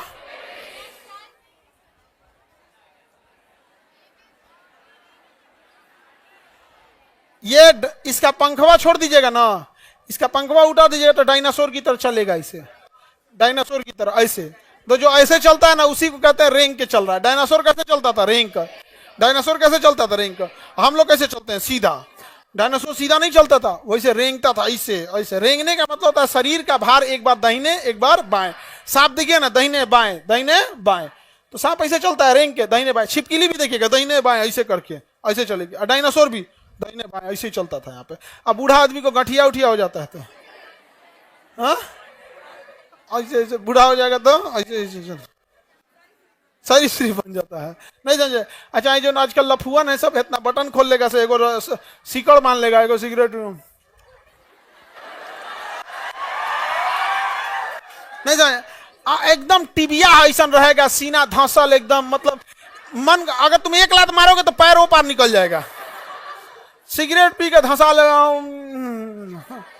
नहीं समझ आ गया, अजीब टाइप। अच्छा एक बात देखो, पुष्पा जिस तरह का मुंह में पान भचर भचर, क्या बाऊ, अजीब यार, उसको क्यों ऐसा बना दिया हमको नहीं समझ में। इतना बेहतरीन हीरो है, नहीं समझ आ गया। अलग बात है कि बेचारा फिल्म में पुलिस को खरीद रहा था, बड़े बड़े आईजी डीआईजी को खरीद रहा था, एगो कांस्टेबल आया घसीट के लेके चल गया, नहीं समझे। पुष्पा का कुल, पुष्पा झुकेगा नहीं, पुष्पा सुता दिया उनको। प्रशासन के पास बहुत ताकत होता है, बाप रे बाप, नहीं समझे, बहुत ताकत होता है। हाँ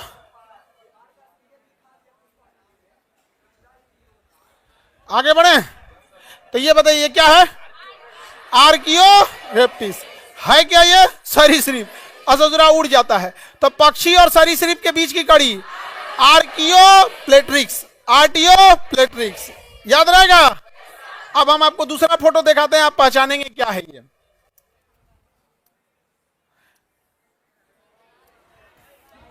एकिडना है ये, क्या है, एकिडना और प्लेटिपस। एकिडना और प्लेटिपस की तरह जी, ये रहा प्लेटिपस, एकिडना और प्लेटिपस।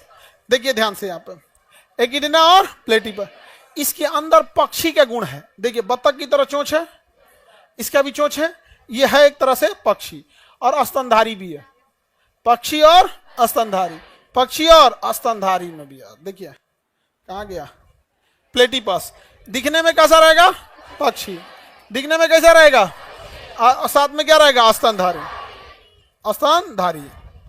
तो प्लेटिपस और एकिडना दिखने में पक्षी और रहेगा स्तन, तो दोनों के बीच की कड़ी। बताइए पादप और जंतु के बीच की कड़ी, पादप और जंतु के बीच की कड़ी युगलीना।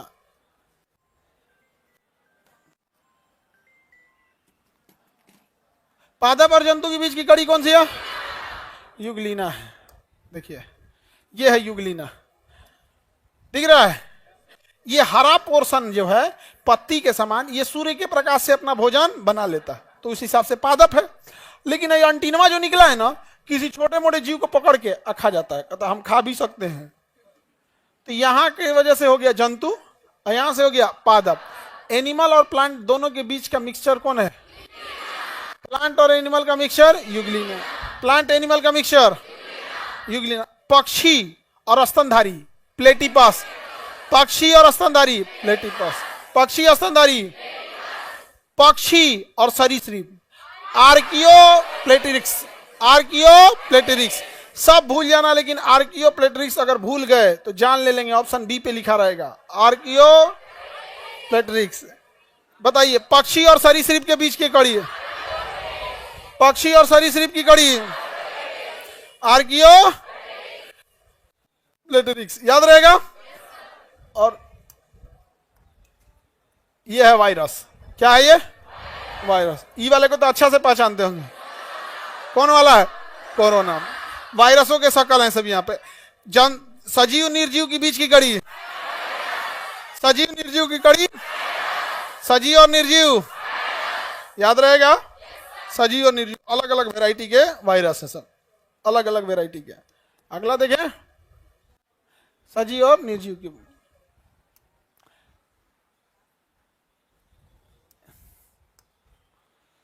ये है आपकी लंग्स फिश।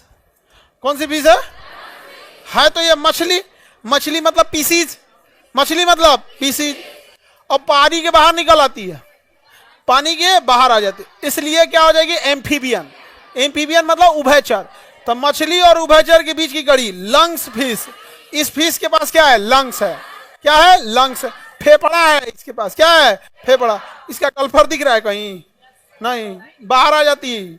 इसको बाहर निकालेंगे नहीं मरेगी ये, कहिए बकलोल कहीं का, तुम जाओ पहले सर का पॉकेट जी को पढ़ के आओ, नहीं समझे, मर जाएगी ये। क्या नाम है इसका, लंग्स फिश। लंग्स मतलब फेफड़ा, फेफड़ा को हम फुफ्फुस कहते हैं, तो कहेगा फुफ्फुस मत्स्य, फुफ्फुस मत्स्य। ऐसा ना हिंदी में नाम लिखता है ना कि पढ़लो वाला लड़का बकलोल हो जाता है। लंग्स फिश, कितना अच्छा समझ में आ रहा है। वैसी फिश जिसके पास क्या है, लंग्स है। लंग्स फिश याद रहेगा। तो बताइए, दो अलग अलग जीवों के आपको कड़ी याद रहेगा? सजीव निर्जीव की कड़ी, पादप और जंतु क्या, पक्षी और सरीसृप, आर्कियो स्टेप्रिक्स याद रहेगा, आर्कियो प्लेट्रिक्स, आर्कियो प्लेट्रिक्स। मछली और स्तनधारी क्या है ना, मछली और उभयचर का, लंग्स फिश, कौन सा आ जाएगा, लंग्स फिश। पक्षी और स्तनधारी, प्लेटिलस, पक्षी और स्तनधारी प्लेटिपस, याद रहेगा। कड़ी पूछ देंगे तो बता देंगे।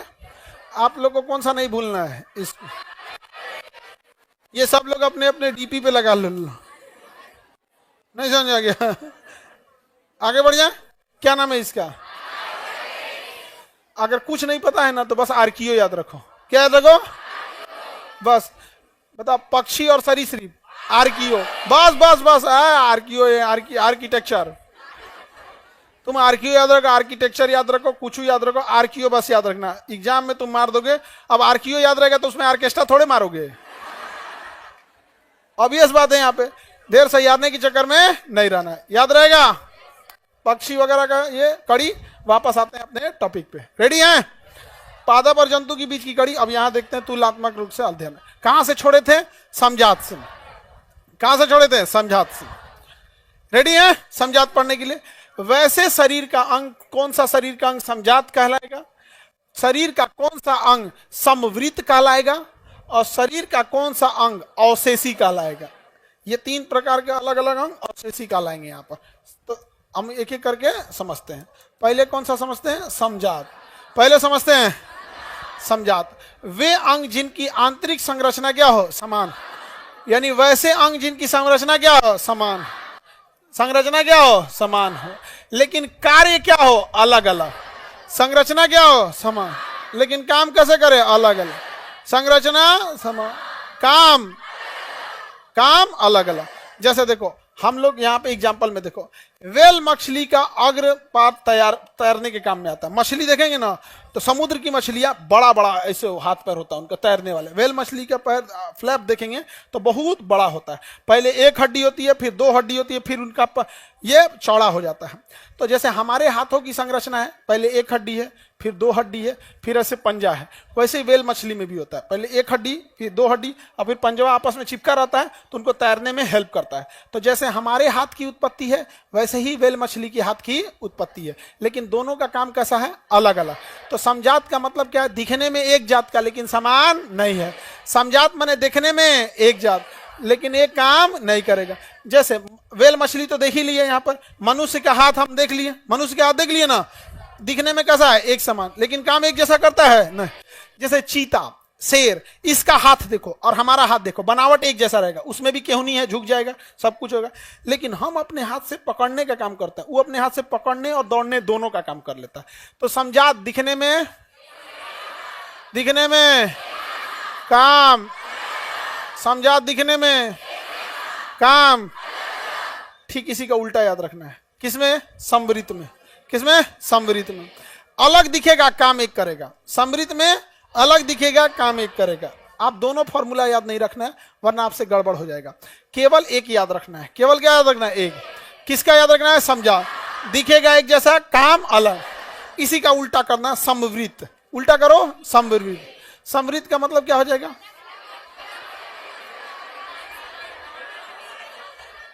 दिखेगा अलग, काम करेगा एक। दिखेगा अलग, काम करेगा एक। तो बताओ समझात वाला क्या है?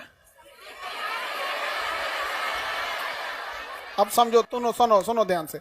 अब तुम्हारा पूरा स्क्रीन नहीं हो रहा है तो तुम लालका सीआर बना के भेज रहे हो। अब तुम्हारे मोबाइल में गड़बड़ी होगा तो नहीं हो रहा है, नहीं हो रहा है, अनइंस्टॉल करके इंस्टॉल करें, हो जाएगा। नहीं हो रहा है, हो जाता है। अच्छा, लाइव में प्रॉब्लम हो रहा है। चलो अब देखो, एक एक करके अपने से सीख लेना लोग कुछ कुछ। सुनो अब ध्यान से, आगे समझो। याद कैसे रखना? आपके जाति का नेता, आपके जाति का आदमी हमेशा आपको कहेगा कि हम आपके साथ हैं, तो समजात वाला साथ दिखता है, होता नहीं है। याद रखना, सिंपल है कि नहीं। समजात किसे कहेंगे? दिखेगा एक जैसा, काम नहीं आएगा।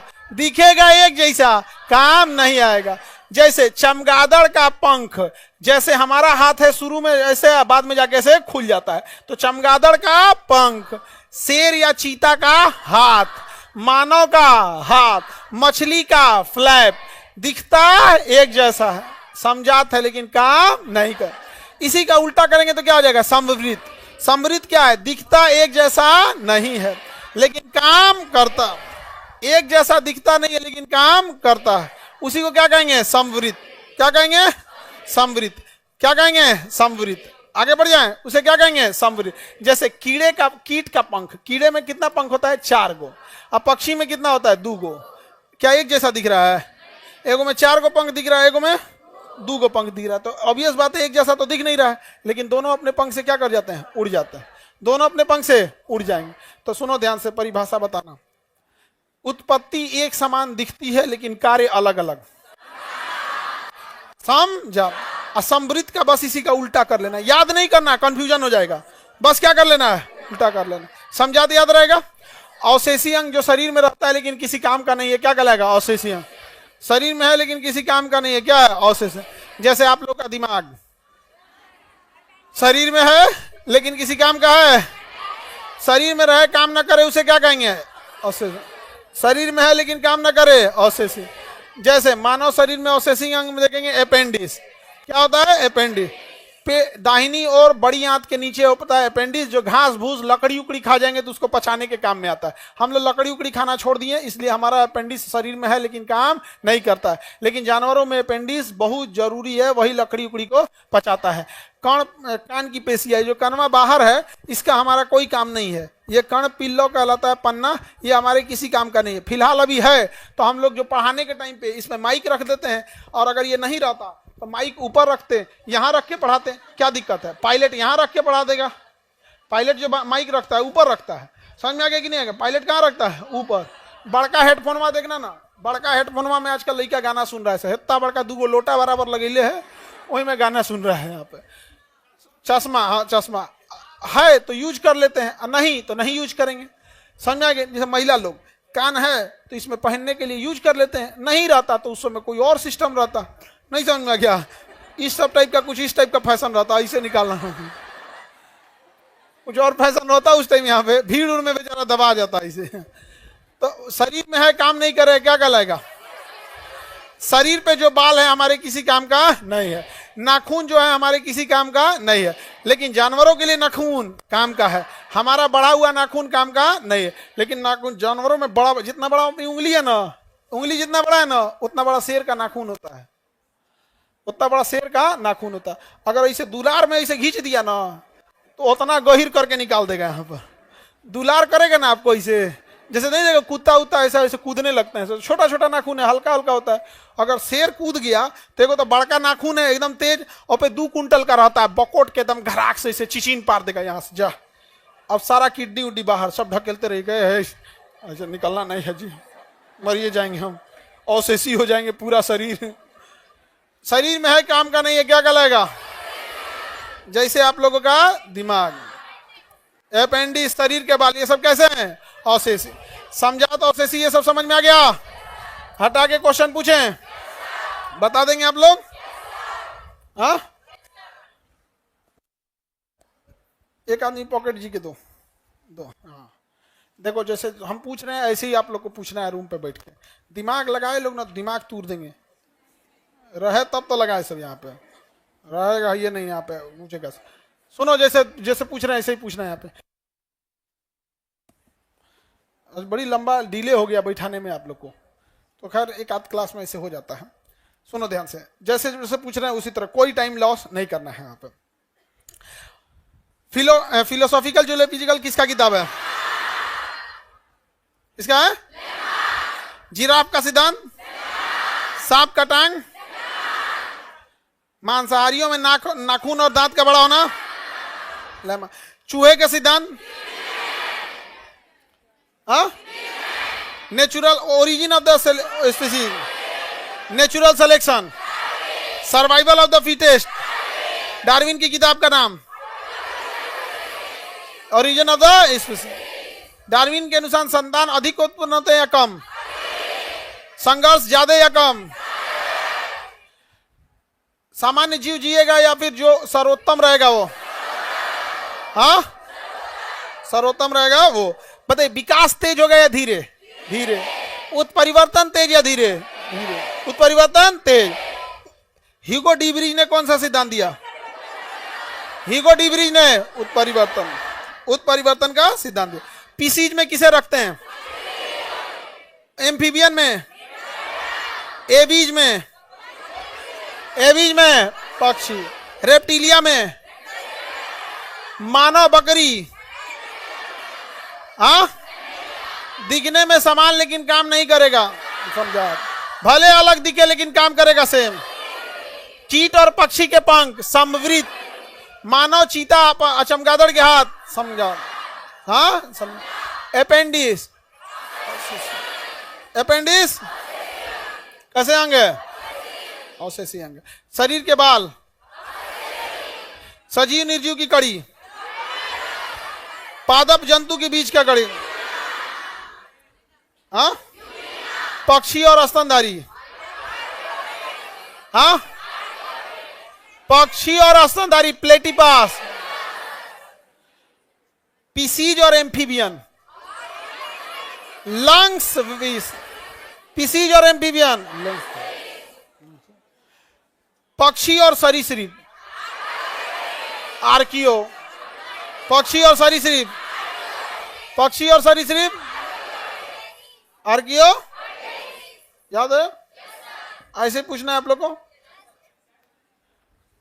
अब थोड़ा सा हम आपको आज पॉलिटी भी बता ही देते, 2 लाइन थनी सा, ताकि दो शुरू कर दिए तो शुरू कर देते हैं, क्योंकि आप लोग को ना, आप हमारा पूरा आधा टाइम खा गए थे तुम लोग बैठाने के चक्कर में। ठीक है, पॉलिटी का ये लग गया है, पकड़ो इसको। ये क्यूआर कोड लास्ट में बता देंगे, इसमें आप लोग को ये इस बैच का ये क्यूआर है, ठीक है, इसमें जुड़ जाना लोग।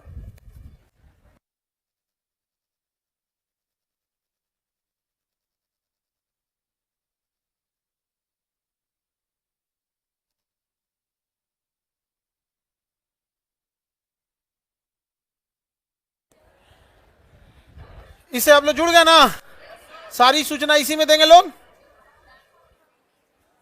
सुनो सूचना, बायोलॉजी में जो हम बताए हैं, डेली आप लोग को 1 पेज पढ़ के आना है। यहाँ पे बुक है कि नहीं जी, यहाँ देखो, है अंदर।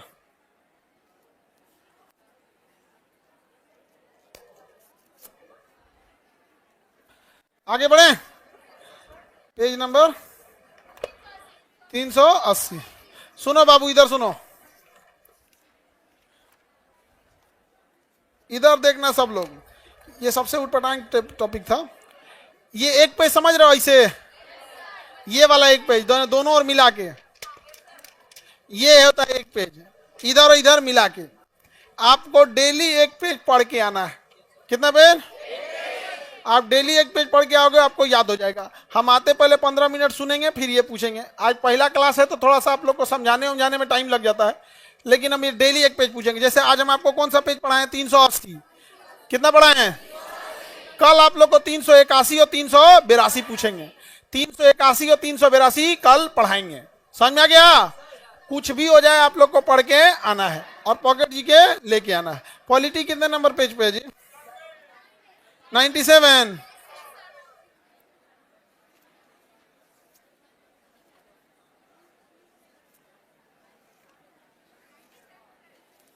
Page number 97। रेडी आप लोग?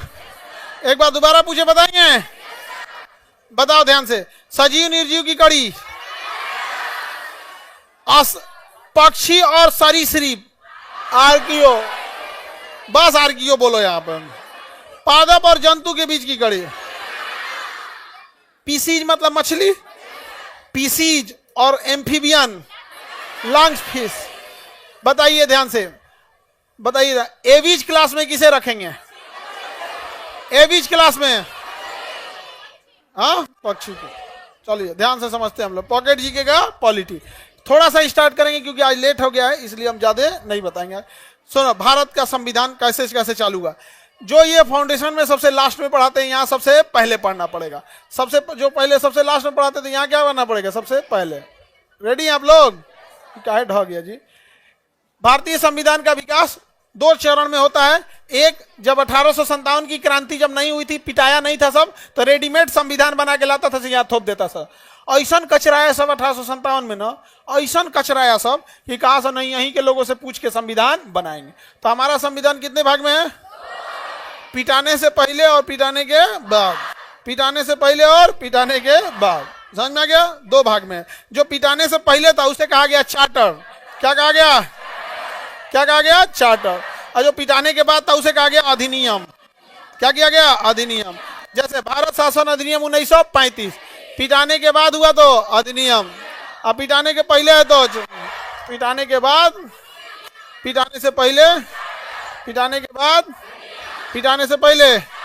बताओ 1773, 1773। इसे कहा गया रेगुलेटिंग एक्ट। क्या कहा गया? Regulating act. क्या कहा गया? रेगुलेटिंग।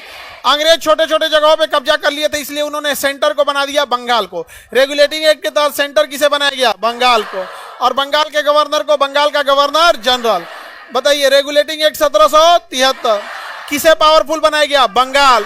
बंगाल में गवर्नर या गवर्नर जनरल? Governor general. क्या बनाया गया? गवर्नर जनरल बनाया गया। क्या बनाया गया? Governor general. और बंगाल में खोला गया सर्वोच्च न्यायालय, सुप्रीम कोर्ट। Supreme court. क्या खोला गया? Supreme court. 1773 का रेगुलेटिंग एक्ट के तहत किस राज्य को शक्ति दिया गया? वहां गवर्नर या गवर्नर जनरल? सुप्रीम कोर्ट या हाई कोर्ट? हाँ, सुप्रीम कोर्ट। उसके जज थे एलिजा एमपी। सुप्रीम कोर्ट के जज थे नाम एलिजा एमपी। सुप्रीम कोर्ट के जज का नाम। रेगुलेटिंग एक्ट का नाम ये रेगुलेट करना। क्या करना? रेगुलेट करना। कंपनी के कर्मचारी जो थे सब इतने भ्रष्ट थे सब, यहाँ के राजाओं से रिश्वत ले लेते थे सब। और इंग्लैंड में कहा जाता था रिश्वत नहीं है ना, ये हमें गिफ्ट दिया गया है। क्या दिया गया है? गिफ्ट। आज भी सरकारी कर्मचारी रिश्वत लेते हैं कि गिफ्ट लेते हैं? गिफ्ट ले लेते हैं। तो ये रोक लगा दिया गया। कहा गया कि आप अपनी दुकान नहीं चलाएंगे और किसी भी तरह का गिफ्ट नहीं लेंगे। अपनी दुकान नहीं चलाएंगे और किसी तरह का गिफ्ट नहीं लेंगे। समझ में आ गया कि नहीं? जैसे सरकारी हॉस्पिटल है, सरकारी हॉस्पिटल में अगर आपको काम अच्छे से कराना है तो आपको कुछ ना कुछ क्या देना है? गिफ्ट। और वो सरकारी हॉस्पिटल के डॉक्टर लोग अपना भी व्यापार चलाते हैं, अपना भी हॉस्पिटल खोल लेते हैं। और उनके यहाँ जाइएगा ना तो या तो उनसे गिफ्ट दे दीजिए या तो उनके यहाँ आके इलाज करा लीजिए। समझ में आ गया कि नहीं? हालांकि सरकारी हॉस्पिटल की योग्यता पे कोई सवाल नहीं उठाता है। बहुत पढ़े लिखे होते हैं, हाईली एक्सपीरियंस होते हैं और उन लोग के पास तजुर्बे की कोई कमी नहीं होती, क्योंकि सरकारी हॉस्पिटल में एकदम गैल गुजरल केस पहुंचता है जिसको सब हॉस्पिटल रिजेक्ट कर देता है। वो पहुंचता है पीएमसीएच, पहुंचता है आईजीएमएस, वो पहुंचता है कि पीजीआई, वही पहुंचता है एम्स। तो उसके डॉक्टर के पास जो अनुभव होता है ना, नॉर्मल खांसी बुखार वाला वो एम्स जाइबे नहीं करता है। खांसी बुखार वाला एम्स जाएगा तो एम्स के डॉक्टर हंसेंगे, सब लोग आओ खांसी हुआ इसको आया, खांसी हुआ है, हार्ट अटैक होगा तो आना। अब ऐसे सुनो ना, तुमको नॉर्मल खांसी हुआ, कौन एम्स जाएगा? नॉर्मल एम्स में, नॉर्मल खांसी में कौन जाएगा एम्स? एम्स में सुनो, एम्स जाते दिमाग में लगता है कि बाबू ये बहुत खतरनाक कंडीशन में। उत्तर प्रदेश में एक लखनऊ में पीजीआई, अगर उत्तर प्रदेश का पीजीआई जैसे पटना का पीएमसीएच है ना, अगर कोई गया आईजीएमएस या पीएमसीएच तो लोग को लगता है कि बाप हो बाप अब क्या होगा। वैसे ही उत्तर प्रदेश में क्या है? पीजीआई। बाप हो बाप, ऐसा लास्ट केस में पहुंचता है कि बहुत कम लोग वापस आ पाता है। तो बताइए, निजी व्यापार और उपहार पे रोक, सुप्रीम कोर्ट कहां खोला गया? सुप्रीम कोर्ट कहां पे? ये देखना ध्यान से, ये क्वेश्चन आएगा। Act of settlement, act of settlement, act of 1700, act of settlement, act of settlement 1700। इसमें कहा गया ना कि जो बिहार है, बिहार, बंगाल और उड़ीसा, बिहार, बंगाल और उड़ीसा, अंग्रेज यहां भी कब्जा कर लिए थे। और यहां का कानून बनाएगा कौन? बिहार, बंगाल और उड़ीसा पे कानून बना ले, तो कानून कौन बनाएगा? तो कहा गया बंगाल को ही। किसे दिया गया? बंगाल। रेगुलेटिंग एक्ट में भी पावर किसको? एक्ट ऑफ सेटलमेंट में भी Bengal. Act of settlement 1700, Bihar, Bengal और उड़ीसा के लिए कानून बनाने का अधिकार किसे दे दिया गया? बंगाल को दिया गया। क्या दिया गया? बंगाल। इसी एक्ट द्वारा राजस्व मंडलों की क्या किया गया? स्थापना किया। किसकी स्थापना किया गया? किस सरकार को तवज्जो दिया गया? एक्ट ऑफ सेटलमेंट का दूसरा नाम क्या नाम दिया गया? Judicature act. Act of settlement का दूसरा नाम, एक्ट ऑफ सेटलमेंट का दूसरा नाम। इसमें किस राज्य को सहूलियत दिया गया? बिहार, बंगाल और उड़ीसा के लिए कानून बना सकता है बंगाल, जबकि जबकि बंगाल के गवर्नर को बंगाल का गवर्नर जनरल बनाया गया 1773। तो अंग्रेजों ने पहला नियम जो लाया था 1773, क्या नाम रखा? Regulating act. सारे राज्यों को किसके अधीन किया? बंगाल के। बंगाल के गवर्नर को क्या बनाया? Governor general. बंगाल में हाईकोर्ट या सुप्रीम कोर्ट? निजी व्यापार और उपहार लेने पर रोक लगा देगा। 1781 में क्या आया था? Act of settlement. क्या नाम था? Act of settlement. बाबू ये क्वेश्चन पूछा हुआ है, जब पूछेगा तो आप कहिएगा ये कहां से पूछ दिया, इसलिए याद रखना जरूरी है। Act of settlement 1700। Act of settlement 1700। Act of settlement का दूसरा नाम? हाँ, जुडिकेचर एक्ट। जुडिकेचर, जुडिकेचर मतलब जुडिशरी का पावर दे दिया गया। कौन सा पावर दिया? जुडिशरी। और कहां कानून बनाने के लिए? बिहार, बंगाल और उड़ीसा। बिहार, बंगाल और उड़ीसा। जुडिकेचर एक्ट बोला गया किस एक्ट को? Act of settlement. क्या दिया गया? Act of settlement. Act of settlement. उसके 2 साल बाद 1784 Pitt's India act. Pitt's India act 1784। Regulating act 1773। Judicature act 1781। इसी का दूसरा नाम क्या था? Act of settlement. Act of settlement 1781। Pitt's India act 1784। Pitt's India act 1784। इसमें कहा गया कि जो गवर्नर जनरल के परिषद में सदस्यों की संख्या 4 से घटा के क्या कर दी गई? 3। यही एक ऐसा अधिनियम था जिसमें सदस्यों की संख्या बढ़ाने की जगह क्या किया गया? घटाए। तो पीट्स इंडिया एक्ट के तहत सदस्यों की संख्या 4 से क्या किया गया? 3। और कहा गया तुम लोग पूरा भ्रष्ट है। क्या है? पूरा भ्रष्ट है। इसलिए इसमें 2 भाग बांट दिया गया। कहा कंपनी कितने भाग में रहेगी? 2। एक काम करेगी राजनीति। क्या करेगी? राजनीति। किस राजा से लड़ना है उसे कहा जाएगा कंट्रोलर। क्या कहा जाएगा? कंट्रोलर। क्या कहा जाएगा? कंट्रोलर। और एक का काम रहेगा व्यापार। क्या क्या नाम रहेगा? इसका नाम रहेगा डायरेक्टर। क्या नाम रहेगा? डायरेक्टर। बताइए व्यापार कौन करेगा? राजनीति कौन करेगा? कंट्रोलर। कंपनी को 2 भाग में बांटा गया 1784। कंपनी को 2 भाग में बांटा। Pitt's India act 1700। Pitt's India act 1700। 4 से कितने सदस्य? 3। कंपनी को कितने भाग में? 2। व्यापार करेगा डायरेक्टर।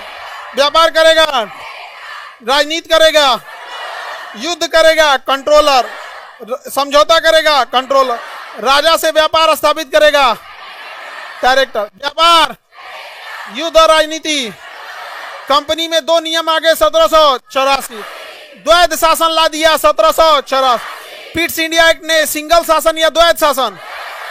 कौन कौन? कंट्रोलर और डायरेक्टर। राजनीति करेगा कंट्रोलर, राजनीति करेगा, व्यापार करेगा। 2 भागों में बांट दिया गया था। कितने भाग में? इसे दोहरा शासन या द्वैध शासन कह सकते हैं। दोहरा शासन या द्वैध शासन कह सकते हैं। बताइए राजनीति कौन करेगा? Board of controller. कौन करेगा? Board of controller. Board of controller. अब व्यापार करेगा डायरेक्टर। हाँ याद कैला बिना क्या जरूरत है? Board of controller, director, controller और डायरेक्टर। व्यापार करेगा, व्यापार करेगा डायरेक्टर। ज्यादा पावरफुल डायरेक्टर या कंट्रोलर? ज्यादा पावरफुल कंट्रोलर। ज्यादा पावरफुल। युद्ध कौन करेगा? कंट्रोलर। सेनापति कंट्रोलर, गवर्नर जनरल कंट्रोलर, युद्ध विराम कंट्रोलर, संधि कंट्रोलर। और चुपचाप व्यापार, चुपचाप व्यापार। बताइए क्या बिना कंट्रोलर के अनुमति लिखा? बोर्ड ऑफ कंट्रोलर के अनुमति के बिना देशी रियासतों के साथ संघर्ष अथवा सहयोग की शुरुआत नहीं किया जा सकता था। तो ज्यादा पावरफुल कौन था? कंट्रोलर। तो भारत में द्वैध शासन कौन सा अधिनियम लाया? Pitt's India act 1784। बताइए सेटलमेंट एक्ट 1781। 1781। बताइए जुडिकेटर एक्ट किसे कहा गया?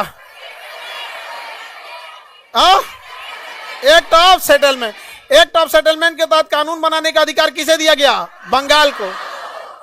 Regulating act 1700। रेगुलेटिंग एक्ट 1700 कहां? Supreme court. बताइए द्वैध शासन 1784। अब आप डेट नहीं बताइएगा, नाम बताइएगा। जैसे 1773 नहीं बोलना है, रेगुलेटिंग एक्ट बोलना है। 1781 नहीं बोलना है, सेटलमेंट एक्ट बोलना है। 1784 नहीं बोलना है, पीट्स इंडिया एक्ट बोलना है। समझ में आ गया कि नहीं? हम मिटा के पूछेंगे, ऐसे नहीं। समझ में आ गया? देखो बबुआ, कई बार आप लोग को सारा अधिनियम याद रहता होगा, लेकिन आपको हवे नहीं लगता होगा कि कहां से पूछ दिया। जैसे जुडिकेचर एक्ट पूछेगा तो अभी यूपी पीसीएस में पूछा था, यूपी पीसीएस में पूछा था जुडिकेचर एक्ट, सब पगलाए थे तो कहां से पूछ दिया हो। समझ में आ गया कि नहीं आ गया? तो ऐसे पगलाने की जरूरत नहीं है। रेडी? सर आप कमेंट ऑफ कर दीजिए, तथास्तु।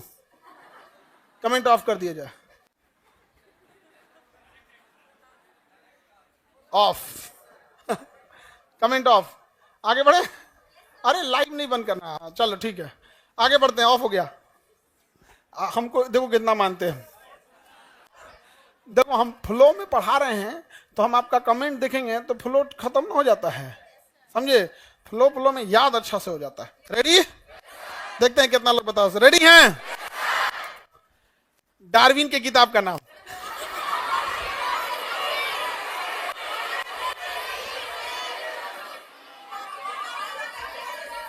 Origin of the species. Lamarck की किताब का नाम। पॉलिटी में आते हैं, पॉलिटी में आते हैं। मैं जा रहा था एकदम तैयार था सर, दिल के अरमा आंसुओं में बह गए। चलिए आगे बढ़ते हैं। अरे बाल नहीं झाड़ना जी, बीच में बैठल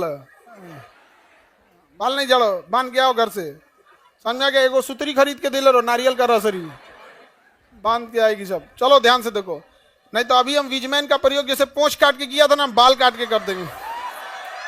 अगले बैच में पढ़ाया जाएगा खान सर का सिद्धांत। हाँ हाँ, और हम बाल काट मतलब सिद्धांत भले फेल हो जाए, बाल तो काट देंगे। आगे बढ़े, चलो। रेडी?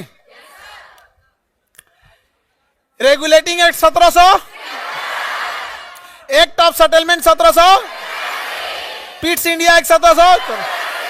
अब आपको सन नहीं बोलना है, आपको बोलना है किसमें ये बात कही गई थी। बिहार के लिए कानून बनाने का अधिकार बंगाल को दिया गया।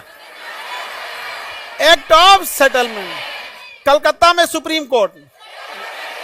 रेगुलेटिंग एक्ट, कलकत्ता के गवर्नर को गवर्नर जनरल बनाया गया। रेगुलेटिंग एक्ट, द्वैध शासन लाया गया। पीट्स इंडिया एक्ट, कंट्रोलर और डायरेक्टर बनाया गया। सुप्रीम कोर्ट बनाया गया। रेगुलेटिंग एक्ट, गिफ्ट लेने पे रोक लगाया गया। Regulating act, act of settlement का दूसरा नाम जुडिकेचर एक्ट। जुडिकेचर एक्ट, निजी व्यापार पे रोक लगाया गया। हाँ, रेगुलेटिंग एक्ट, गिफ्ट और निजी व्यापार पे रोक लगाया गया। रेगुलेटिंग एक्ट, व्यापार कौन देखेगा? डायरेक्टर। राजनीति कंट्रोलर। डायरेक्टर बड़ा या कंट्रोलर? डायरेक्टर और कंट्रोलर जैसी द्वैध शासन प्रणाली 1784 के किस अधिनियम में? Pitt's India act. तो भारत में पहली बार द्वैध शासन 1784 के पीट्स इंडिया एक्ट। समझ में आ गया कि नहीं आ गया? तो इधर हो गया बोर्ड ऑफ डायरेक्टर, इधर हो गया कंट्रोलर। डायरेक्टर सब व्यापार कर रहा था शांति से, और कंट्रोलर सब मार कर रहा था, सब राजनीति कर रहा था, सब युद्ध कर रहा था। राजनीति कर रहा था, युद्ध कर रहा था। हाँ, यही युद्ध करते करते करते करते बड़ी आगे चल गया। तो 1857 की क्रांति में हाई कंट्रोलरवा बड़ी मार खाया था सब। ऐसा मार खाया था सब कंट्रोलरवा ना कि पहचाने में नहीं आ रहा था सब। और लोगों को क्या पता कि डायरेक्टर वाला है कि कंट्रोलर वाला है। भारत का आदमी जब पीटना चालू करता है तो कौन सी कंट्रोलर और कौन सी डायरेक्टर, ऐसा कुछ आया सब, ऐसा कुछ आया सब कि 1857 की क्रांति के बाद डायरेक्टरों खत्म हो गया और कंट्रोलरों खत्म हो गया, सब सरेंडर बोल दिया सब। तो कंट्रोलर और डायरेक्टर दोनों खत्म कब हुआ? 1857 गए थे राजनीति करने। ऐस मार मारा सब भारत वाला ना, ऐस मार मारा जिसका कोई हद नहीं। किसी को कोई दिक्कत? दोनों समझने में आ गया कि नहीं आ गया? कितने नंबर पे है पॉलिटी? Page number 97। आप लोग को कल बस पेज नंबर 97 पॉलिटी में क्या देख के आना है? 97। और कल आप लोग आराम से आगे बैठ जाएंगे लो बाबू लोग, ठीक है? आज बैठाने में ही टाइम निकल गया, इस वजह से डिले हो गया।